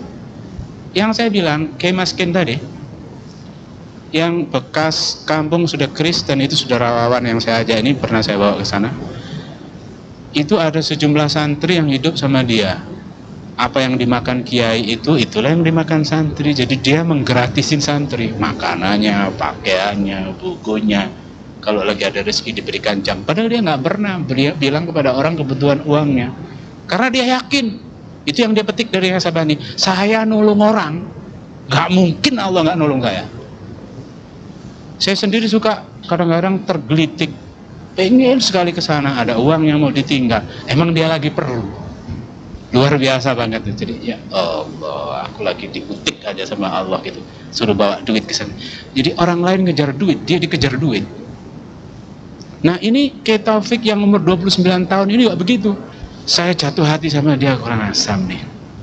Ketika kami mau pamit, saya sudah siapkan uang di sini, ada uang selembar 50 lumayan ditinggal sama dia nanti. Begitu kami mau pamit salaman, dia sudah ada uang di tangannya ditempelin sama. Kurang ajar, gua kalah sama dia. Jadi adab dia yang cemerlang itulah yang menjadi magnitud buat masyarakat untuk ikut dia. Sebetulnya bukan Taufik yang keluar magnitudnya, Saleh. Sebetulnya bukan Saleh, Munawir. Sebetulnya bukan Munawir. Seterusnya, sebetulnya Rasulullah sendiri. Beruntunglah orang yang diintervensi oleh Rasulullah. Kalimat saya keliru dengan bahasa intervensi ini. Orang tidak punya bobot untuk menjadi baik, kecuali kalau Rasul disertakan.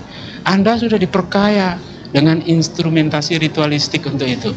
Assalamualaikum ayuhan nabi warahmatullahi wabarakatuh. Ngomong apa sih itu biasanya itu? Ngomong karena hafal doang apa gimana? Ada nggak cinta sama Rasulullah di situ? Ah ini pertanyaan. Tarekat Naqsabandi adalah tarekat yang menawarkan stimulasi untuk hidupnya magnitud. Kecintaan Rasulullah supaya menyedak kita.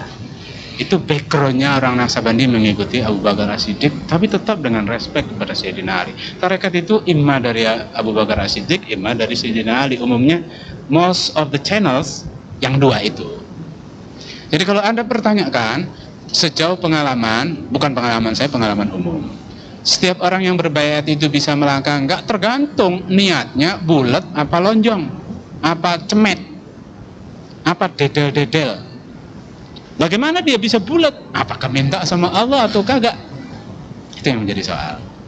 Jadi yang terang Anda sudah tergiring ke sini pasti sudah dengan taufik dan hidayat yang diberikan oleh Allah. Tinggal lagi bagaimana mengelaborasi dan mengemasnya dengan cara yang setepat-tepatnya. Kalau langkah itu diambil dengan bismillah yang tepat, Anda akan disedot dengan tuntunan yang bersifat dan secara terus-menerus. Ada seseorang yang bermimpi ketemu Syekh Nadim. Orangnya orang Los Angeles, orang California. Syekh Nadim waktu itu berada di Lefke di Cyprus. Orang itu bermimpi melihat, please come to me, please come to me. Terus bangun pagi dia pikir nightmare, apa itu? Ada seseorang yang fashionnya aneh, manggil-manggil, suruh datang ke dia. Malam berikut datang lagi orang yang sama, manggil-manggil juga. Ah gila ini, kok bisa berulang? Dia tetap ignore. Malam ketiga bermimpi lagi. Orang itu juga manggil dia supaya datang. Akhirnya dia cerita kepada kawannya, what do you think? I have my dream. Diutarakan gini. Wah, yang begituan pasti itu orang Turki. Are you sure? Ya, kata kawannya. So what do you think? Better for you just to live to Istanbul. Serta-merta orang ini terbang dari Los Angeles ke Istanbul. Lalu sesuai dengan petunjuk kawannya tadi, begitu kamu keluar gate, tanya aja pada orang pertama yang bisa diajak bicara, saya mimpi gini, gimana itu? Begitu keluar dari gate airport di Istanbul itu, ketemu seseorang, you speak English? Ya, dia cerita. Oh itu Syekh Nadim itu. Can I see him? Yeah, but he not live in this town. Where he live? Over there in Cyprus. Jadi kamu harus pergi terbang ke Cyprus. Oke deh, lalu dia segera ambil pesawat ke Cyprus. Begitu di pintu gerbang airport itu dia tanya kepada seseorang, kebetulan orangnya orang Deutsch, orang Jerman, Mahmud Breitner, dia yang cerita sama saya. Kebetulan saya mau ketemu Syekh Nadim. Begitu dibawa ke Syekh Nadim, you are coming, kata Syekh Nadim. My God, unbelievable. This old man who I saw in my dream. Jadi dia ketenggangan gitu, ngerti ketenggangan? Terpana gitu. Nah, ini orang yang datang memanggil, dan saya nantinya bilang you are coming. Datang loh. Jadi punya daya panggil seperti ini. Nah ini magnitud yang sebetulnya kita perlukan. Jadi informasi mengenai tasawuf tidak bisa informasi seperti dari stall atau dari kios yang tinggal dibaca, dipilih, dikalkulasi. Not the matter of the reason, but the matter of your mind. In case of mind, you have to ask to Allah Himself or to Holy Prophet. Jadi mekanismenya kayak gitu. Karena tarekat-tarekat itu sebetulnya hanya perangkat untuk menolong kita supaya sampai kepada Rasul secara proper. Yang sampai kepada Rasul secara proper itu secret. Kalau dihidang menjadi unbelievable. Omongan saya akan diketawakan orang. Ah, sensasi lu. Ada orang di pesawat dengan orang di Jalan Hasbi bisa bersatu di Bandung. Ngomong apa lu, gila lu. Karena kan gitu kan orang. Dan itu ada buktinya gitu. Dengan evidence yang kuat gitu. Atau ini tadi, orang bermimpi dipanggil Syekh Nadim padahal dia orang LA. Nggak ada urusannya si bule ini sama Syekh Nadim. Tapi begitulah, melalui ini tadi Anda akan dapat gambaran bahwa Syekh Nadim itu yang kebetulan kedudukannya ada Sultanul Aulia ahli zaman, beliau bisa berada di 34.000 tempat bersamaan secara sekaligus. Kalau Anda pernah di Semarang, di belakang rumah sakit Karya di Semarang, Bergoto namanya, itu ada makam campur aduk. Ada orang namanya Saleh bin Umar Al-Munawar, disebut orang di Semarang Mbah Soleh. Saleh itu setiap hari di Semarang, di kampung darat dekat laut, zaman dia hidup dulu. Tapi setiap asar dia imam di Masjidil Haram. Yang begitu buat orang-orang seperti beliau nggak aneh. Ini secret gitu ya. Di sini juga ada, tadi saya jumpai satu cerita. Ada orang beruntung karena disebut dalam doa Rasul, karena dia nggak pernah ketemu Rasul. Jadi Rasulullah sendiri itu bisa begitu rupa menyeberangi ruang dan waktu. Saya kira memang hal-hal yang bersangkut paut dengan ilustrasi yang terakhir saya katakan ini ada banyak. Hanya sayang itu cuma merupakan komoditi yang pas hanya buat orang yang already appreciated. Jadi al-awwal fiddin ma'rifatullah, wastani mahabbatuhu wa mahabbatu rasulihi wa habibihi. Kan gitu. Lalu as-salisah Al-muhim fid din sami'na wa ata'na. Kalau yang namanya sami'na wa ata'na ini belum muncul, agama itu the matter of negotiation. Jadi orang tawar-menawar mencari surga yang paling tinggi, bayar yang paling murah gitu ya. Masih jam sekian sembahyang nggak apa-apa, mau pergi haji masih muda nggak enak deh, ntar haji nonton bioskop gimana, macam-macam lah ya. Perkara limitasi diri kita menjadi minimalis itu gitu. Jadi karena itu yang pertama kita hidupkan kalbu kita, yang dalam bahasa tasawuf disebut ini adab. Adab itu terkait betul dengan faktor interbeloving between certain murid and his sheikh. Karena interbeloving ini akhirnya menjadi interbeloving between certain people and Holy Prophet himself, between certain people with Almighty God. Jadi mencintai Allah itu sesuatu yang jauh, nggak pernah ketemu. Mencintai Rasul itu sesuatu yang jauh, nggak pernah ketemu. Cinta kepada seseorang yang dekat itu boleh dipupuk. Suatu ketika seorang murid menjumpai gurunya dicari di rumah nggak ada, lalu jumpai di kolam. Si guru ini lagi duduk di permukaan air tanpa terbenam. Wah, murid ini bergas, ya tolong dong saya dikasih yang begituan, resepnya kayak apa? Lu sih nggak bakal bisa. Ya tolong dong, merayu-rayu. Baik, kamu duduk di belakang saya, pegang ujung jubah saya. Ya, lantas ikuti saya. Dia sudah punya formula sami'na wa ata'na.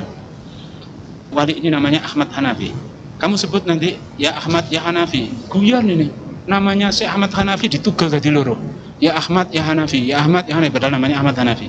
Kalau misalnya saya nama saya Mustafa Masud, ya Mustafa ya Masud, ini kan guyon ini ya. Kalau orang lain bilang gitu saya anggap ngeledek loh. Ini Ahmad Hanafi nyuruh muridnya, sebut ya Ahmad ya Hanafi. Begitu disebut ya Ahmad ya Hanafi dengan penuh respek, karena memang dia respek sama gurunya, dengan penuh ketaatan dan kepatuhan. Emang itu sudah terbentuk. Jalan dia ikut terbawa di atas air, nggak terbenam. Pikirannya muncul, ya, gua dapat nih, istimewa ini. Ngapain gua zikirnya kok ya Ahmad ya Hanafi? Ya Allah, blesek ke air. Udah gua bilang lu nggak kenal Allah. Allah itu just the matter of cognition. Sesuatu yang kognitif memang dikenal oleh orang. Tapi mengenal Allah sebagai cinta, sebagai sesuatu yang dirindukan, sebagai sesuatu yang supply dan assignment-nya tiba di kita. Itu menyangkut kebutuhan dan keperluan mengenai secret. Kalau orang lalu mengumumkan secret ini di depan orang banyak, dukun dia. Kalau orang menguasai secret ini, dia akan memendam. Takut takaburnya. Itu sebab saya nanti bilang, Grand Sheikh happy with you because you are not too many question, not too many asking, not too many performing. Keep that position. You may spread barakah from me and from Grand Sheikh. Masya Allah, untung mending kalau lagi kena bimbingan Rasul jadi bisa menahan diri.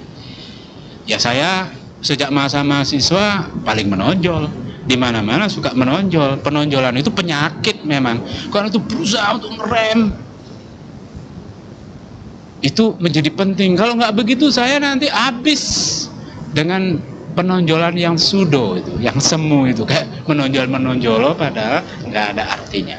Karena itu dalam Naksaban ini zikir dimulai, ana abdun dalil wa anta rabbun jalil. Aku hamba yang nothing with me, engkau Tuhan yang sangat agung. Duluni ila ma fihi ridhaka matsma tahatnya. Bimbing aku ya Allah supaya sampai ke ridhamu sejauh apa yang aku upayakan. Ini dialog pembuka bersama Allah. Lalu dikembangkan positioning untuk mengambil proposisi. Oh, kita itu nggak ada artinya. Sehingga bulu yang hidup di lubang hidung kita aja kita nggak kompeten. Tahu-tahu udah nyerongot gitu ya. Kita nggak pernah bisa mengendalikan. Diri kita juga kita nggak kuasa apa-apa. La haula wala quwata illa billah. Jadi menempatkan posisi dan proposisi ini secara pas, lalu kita hidup secara kreatif, produktif, dan interkomunikatif. Itu masalah kita sebagai hamba Allah dan sebagai umat Muhammad. Yang sayangnya dengan Islam verbalistik selama ini nggak pernah tercapai. Perjuangan yang ada begitu menurut telaah Amerika Serikat dan negara-negara Barat Kristen dari umat Islam kami justru dilakukan oleh orang-orang sarungan. Itu yang Anda bisa baca di buku Islam Militan yang dulu pernah diterjemahkan oleh Pustaka Salman Bandung, tetapi oleh Kejaksaan Agung dilarang, oleh Bakin, oleh Beni Murdani. Ini bahaya ini. Kalau orang Indonesia seperti itu, Amerika paling nggak mau. Justru ini yang ditahannya. Kekuatan Islam di sini itu aslinya ada di mana? Tengok itu, Teguh Umar, Cek Ditiro, Imam Bonjol, Diponegoro, siapa mereka itu? Saya lihat kemarin ada selingan di majalah Panji Masyarakat cerita tentang Diponegoro. Bagaimana pikiran Anda? Apa nggak menyesal Kodam Diponegoro pakai nama Diponegoro? Kalau lihat muatan yang ada di selingan majalah Panji Masyarakat itu, harusnya orang menyesal itu. ABRI menggunakan nama Diponegoro sebagai nama divisi itu. Diponegoro itu wali. Itu Teguh Umar, Cek Ditiro, Imam Bonjol, Diponegoro, Antasari, Hasanuddin, siapa mereka itu? Sekarang aja namanya pahlawan nasional. Asluhu wali Allah. Mereka orang-orang yang tidak punya apa-apa di dirinya untuk dirinya sendiri. Karena sudah terlanjur didedikasikan kepada Allah. Nah gitu. Jadi ini yang berusaha ditahan oleh orang lain. Jadi kira-kira begitu ukurannya. Maka yang namanya secret tadi itu bukan jual mahal, tapi salah pengambilan posisi jadi dukun. Baru mendapat makna sedikit sudah diekspos kepada orang lain, dijadikan nilai tukar, dijadikan aroma penambah untuk magnitud menarik orang. Yang nggak tahannya itu kan sudah begitu. Atau kalau orang yang fase perjalanan ruhani atau spiritualnya belum waktunya, nanti dia pengen itu supaya mengusahakan buahnya. Padahal aslinya tarekat itu adalah untuk ngecor akses kita kepada kehidupan bersama melalui kehidupan produktif, kehidupan kreatif, kehidupan interkomunikasi sosial, supaya ikhlas karena Allah. Yang penting menjalani itunya. Jadi kita nggak ngurus hasilnya apa gitu. Sebab efek primernya adalah ketentraman di hati kita. Kalau orang tidak mengacu kepada ini, lalu melihat, wah, saya di Naksabandi nggak dapat apa-apa, saya di sini nggak dapat apa-apa, saya mau ganti yang lain, barangkali nanti dapat apa-apa. Oh, itu ketahuan. Minatnya adalah untuk menjadi orang hebat, untuk menjadi paranormal. Anda tidak akan kompeten untuk mengurus buah. Jangan diurus urusan Allah. Ada seorang ibu 2 hari yang lalu berkeluh kesah kepada saya, bagaimana Pak, anak saya sudah begini, durhaka, ini itu. Saya sudah istighfar kepada Allah, saya minta supaya diampuni dosa anak saya. Nggak usah ibu sibuk-sibuk berdoa kepada Allah supaya dosa anak ibu diampuni, percuma. Itu urusan Allah. Urusi diri sendiri aja deh. Mohon ampun kepada Allah, kok cara ibu mendidik dia selama ini belum tentu ikhlas karena Allah. Ampuni aku ya Allah, ku kembalikan anakku kepada Engkau. Ampuni kesalahanku, perbaiki dia. Anda nggak usah ngurus dia, urusan diri sendiri. Wah, susah banget membuat dia ngerti gitu. Karena apa yang secara verbalis dia makan selama ini mengenai kaidah keislaman, kayak orang makan resep dokter. Ini ada resep, saya bawa ke apotek, dapat obat ini, terus waras 3 digit. Resep apotek waras, enak meno. Wong apotek saja juga nggak bisa 3 digit gitu. Nerima resep, dibawa ke apotek, mari kan belum tentu ya. Ini saya buat baca doa ini kok buahnya nggak ada, emangnya apaan? Sirkitnya adalah sirkit hijrah dari ego menuju Allah, menuju Rasul, menuju Aulia, menuju kemaslahatan hidup orang banyak. Urus itu aja, jangan urusi yang lain-lain, itu urusan Allah. Allah menggambarkan dirinya, ana tsalitsu syarikan malam yakhun ahadun akha. Aku akan menjadi orang ketiga dari 2 orang yang bersekutu untuk kebaikan, selama yang satu tidak berkhianat kepada yang lain. Ana inda dzanni abdi bi, aku akan merealisasikan apa yang dipersepsikan hambaku tentang apa yang akan dia jalani. Kan begitu kan? Barang siapa mendekat kepada aku sejengkal, kusongsong sehasta, dan seterusnya. Tugas kita itu niat. Wa ma ba'da niat kulluhu 'ala Allah. Ini bukan fatalisme, tapi tahu menaruh kedudukan diri. Jadi Leonardo Stout tadi itu tahu menaruh tempat dirinya, tempat gurunya, tempat Rasul, tempat Allah. Itu adab. Dia tetap kreatif, produsen dari minyak wangi di Michigan. Dia berdagang seperti biasa. Pengetahuan dia mengenai agama nearly nothing. Nggak pernah ikut kursus kayak Anda. Tidak membaca literatur, nggak ngerti huruf Arab. Tapi dia melakukan positioning, dan untuk membuat proposisi diri udah pas. bimbingan guru yang hakikatnya adalah bimbingan Rasul. Tarekat itu adalah media yang paling efisien untuk menjemput bimbingan Rasul. Anda nggak kenal Rasulullah, tapi kalau seseorang yang sangat mencintai Anda mengintroduce Anda ke Rasul, mempromosikan Anda ke Rasul, Rasul mempromosikan ke Allah. Kan ada ayat Quran yang menyebut, kalaulah orang beriman itu menjumpai dirinya dalam keadaan berdosa, lalu bersama Muhammad mohon ampun kepada Allah, lalu Muhammad berusaha mohonkan ampun dia, la wajadullaha ghafurur rahimah. Jadi kesertaan Rasulullah itu fungsional dan bersifat eternal dan laten. Ini hal yang di dunia tarekat dipelihara sebagai secret sampai orang cinta betul kepada Rasul. Kalau enggak nanti timbul masalah. Lalu seperti sekarang yang digugat, itu orang berziarah ke dekat Rasul di Raudhah, haram. Tapi begitu saya pasang niat pas, saya baca dalail sambil berdiri di depan Rasul, askar itu lewat-lewat aja. Begitu saya membaca selawat di depan kantor apa itu di seberang timur Babus Salam di Mekah, tempat Rasul dulu dilahirkan di situ. Saya berdoa, begitu datang askar, ya haram. Istakul, saya bilang, lu ngomong apa? Mamnu haram. Saya bilang, ya Rob, ya Jabbar, ya Qahar, hadar rajul yahkum bi ahwaih. Saya bilang, ini orang memastikan keadaan seenak udel dia, ngabrit dia. Karena dia ngerti gitu bahwa itu tidak benar gitu. Karena dia tidak paham bahwa hubungan dengan Rasulullah dalam perspektif kecintaan itu memang begitu.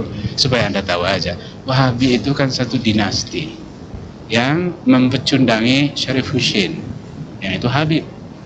Jadi dinasti itu datang dari Najd, berusaha mengambil over. Semua orang di Jazirah Arab merupakan pencinta buat orang-orang yang mencintai Rasul dan keturunan Rasul. Ini berusaha dibalik. Seluruh bentuk ideologis yang bisa menyebabkan patahnya kekuasaan politik mereka cut. Bahkan beberapa Quran dan terjemahannya itu, ayat dari Quran dan terjemahannya bahasa Inggris, bahasa Perancis, bahasa Jerman, bahasa apa, bahasa Indonesia, ayat-ayat yang berkenaan dengan Rasulullah begitu rupa diubah suai, terjemahan jadi ngaco. Memang itu sebab lalu dibiayai kuat-kuat oleh Fahad gitu. Jadi itu memang urusan di sana ini politik gitu. Jadi Barat tahu persis. Jadi untuk memukul Turki Osmanli ini, kalau flashback sejarahnya, di-create Israel dengan pendekatan Inggris, kemudian tapi sejauh sebelum itu di-create Wahabi di Jazirah Arabia, supaya ini tidak menjadi faktor dekolonisasi. Tapi ternyata dekolonisasi itu timbulnya dari Surabaya. Ketika Bung Tomo kecil waktu itu sowan kepada Kiai Mas Muhajir di Wonokromo di Dersemo, Pak Kiai, saya ini ingin ikut berjuang membela proklamasi. Proklamasi itu apa le? Kata kiainya, kiainya nggak ngerti bahasa di luar Jawa dan Arab. Proklamasi ini pengumuman ya, negara kita sudah merdeka, tidak dijajah Belanda. Oh ya, kowe harus ikut berjuang. Lah iya, saya nggak tahu bagaimana caranya berjuang, minta doa dan minta nasihat. Tak dungakno. Terus pundi carane Kiai? Wah, ya aku gak ngerti. Kata Kiai dengan lugu. Tapi beliau pejam sebentar, dan Kiai Mas Muhajir ini hubungannya dengan Allah certainly connected. Dengan Rasulullah certainly connected. Aulia. Terus dia buka mata, kon bengok-bengok Allah Akbar, Tom. Bengok-bengok Allah Akbar, terus pundi? Mbah gak ngerti aku. Aku ketok kon bengok-bengok Allah Akbar. Tapi Sutomo kecil, bapaknya Bambang Sulistomo itu, ya karena respect sama Kiai, ya diterima aja, ngerti nggak ngerti dia telan. Begitu Brigadir Jenderal Malabi ngomong yang keterlaluan, dia marah di depan Nirom, Nederland Indis Radio Omat Schafi, RRI sekarang di Surabaya. Terus dia nyerbu ke situ dengan para pemuda. Begitu dia lihat mic, oh ini yang dibilang Kiai Mas Muhajir, Allahu Akbar, teriak-teriak Allahu Akbar. Kata Che Guevara, kata Fidel Castro, kami dengar seruan dari Indonesia. Mereka bisa melawan kolonial Jepang, kolonial Serikat dari Amerika dan Belanda. Masa kita nggak bisa? Begitu kata Jamal Abdel Nasser, begitu kata Pandit Jawaharlal Nehru, begitu kata Joseph Broz Tito. Jadi semua orang menyaksikan bahwa gejolak kolonisasi Negeri-negeri yang dijajah oleh Barat itu justru kumandangnya datang dari Allah Akbar Sutomo. Sutomo nggak ngerti apa-apa.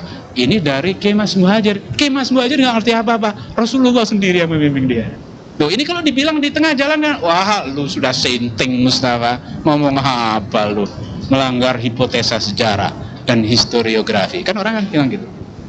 Jadi ini maksudnya secret-secret itu tidak selalu bisa dibuka. Saya pun dapatnya dari majalah Tempo.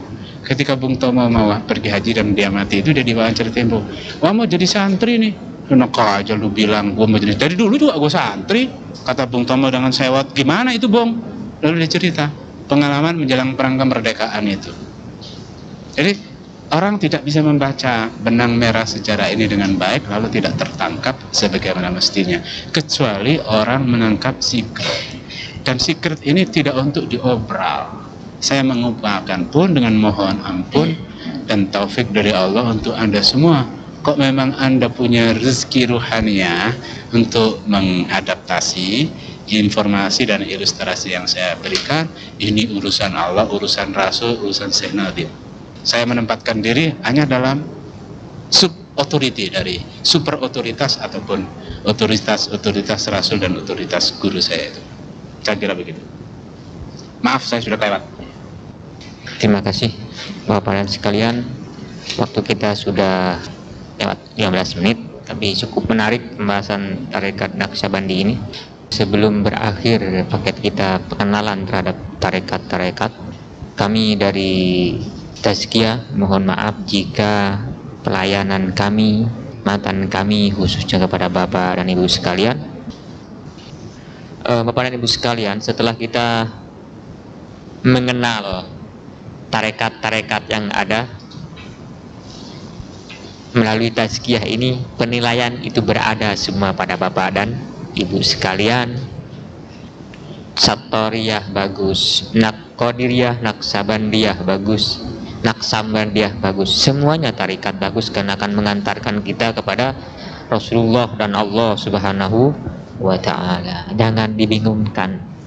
Dan kalau tadi bilang istikharah, Bapak dan Ibu sekalian sudah dibekali istikharah, silahkan istikharah. Marilah kita akhiri paket kita ini dengan bersama-sama memohon kepada Allah Subhanahu wa ta'ala. A'udzu billahi minasyaitonir rajim. Bismillahirrahmanirrahim. Allahumma sholli ala Muhammadin wa ali Muhammad. Allahumma inni as'aluka hubbaka wa hubba man yuhibbuk wa hubba kulli amalin yusiluni ila qurbik wa anta ja'alaka habba ilayya mimma siwak wa anta ja'alahu bi iyyaka qaidan ila ridwanik wa syauqi ilaika zaidan an isyan